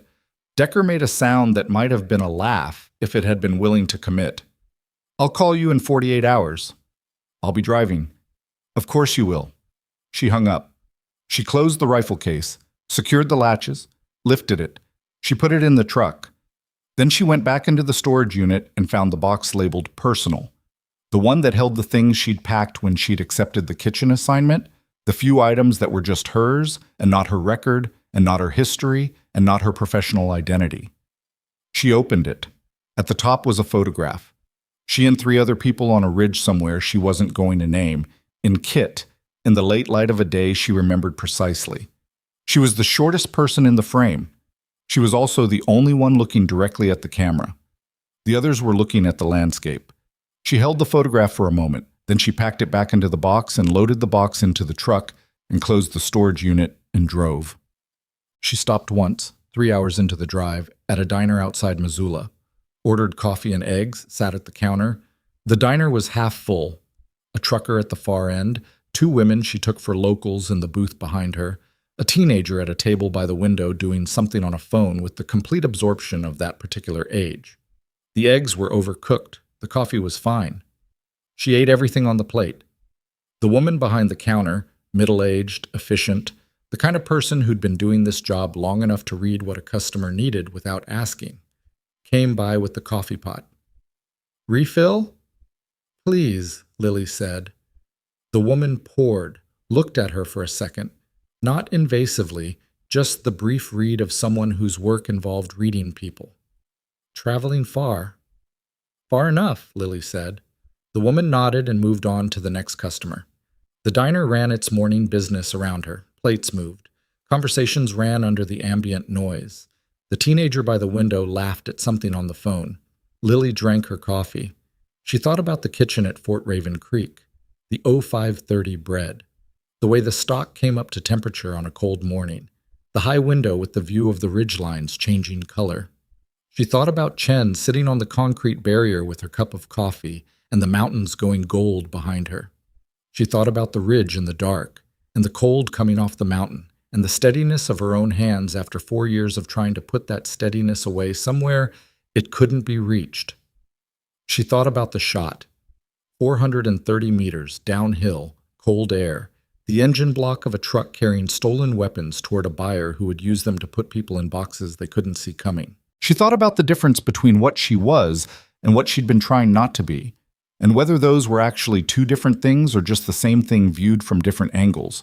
Whether the cook and the sniper were separate identities that had coexisted uneasily, or whether they'd always been the same person. Someone who paid attention, who did the work precisely, who showed up in the right place and did what the moment required. She didn't arrive at a clean answer. She was starting to think clean answers were for people who hadn't done enough yet to know what the questions really were. She left a good tip. Walked back to the truck, drove south. The mountains followed her for another 2 hours before the landscape opened into something flatter. And she watched them in the mirror the same way she'd watched Fort Raven Creek disappear in the contractor's truck, observing the distance grow with the particular attention of someone who was leaving but not forgetting. There was a difference between the two. She'd spent 4 years confusing them. She wasn't going to confuse them again. Oops. 48 hours later, Decker called. Lily was in a motel outside Salt Lake City, sitting on the edge of the bed with the room's heat running too high, and the curtains open to the parking lot and the dark mountains visible above the highway overpass. Foss approved the conditions, Decker said. All of them? All of them. He said, and again I'm quoting, "Tell her the kitchen's always going to be there if the other thing doesn't work out." She looked at the parking lot. A truck was pulling in, its headlights sweeping across the asphalt. "He knows that's not how I took the comment," she said. "Yes," Decker said. "He knows." She was quiet for a moment. "First assignment," she said. "What is it?" Decker told her. She listened. She asked 2 questions. She got the answers. "When do I need to be there?" she said. "Thursday." "I'll be there Wednesday," she said. She hung up. She sat on the edge of the bed in the too warm motel room and looked at the mountains through the parking lot, and she felt the things settle inside her that had not been settled in 4 years. Not comfortable exactly, not resolved, not fixed, because some things didn't fix. They just found a way to coexist with the forward motion of the days. But settled, correctly weighted, like a piece of equipment properly zeroed. She set the phone on the nightstand, turned off the overhead light, lay back and looked at the dark ceiling. Outside, another truck came through the lot, headlights moving across the wall. Then it was gone. The room was quiet. The mountains were still there in the dark beyond the window, the same way they were always there, holding their shape, keeping their distance, present in a way that didn't require acknowledgement. She closed her eyes. For the first time in 4 years, she slept without working the problem. The person everyone underestimates is not hiding. They are waiting, and they are paying very close attention to everything you choose not to see.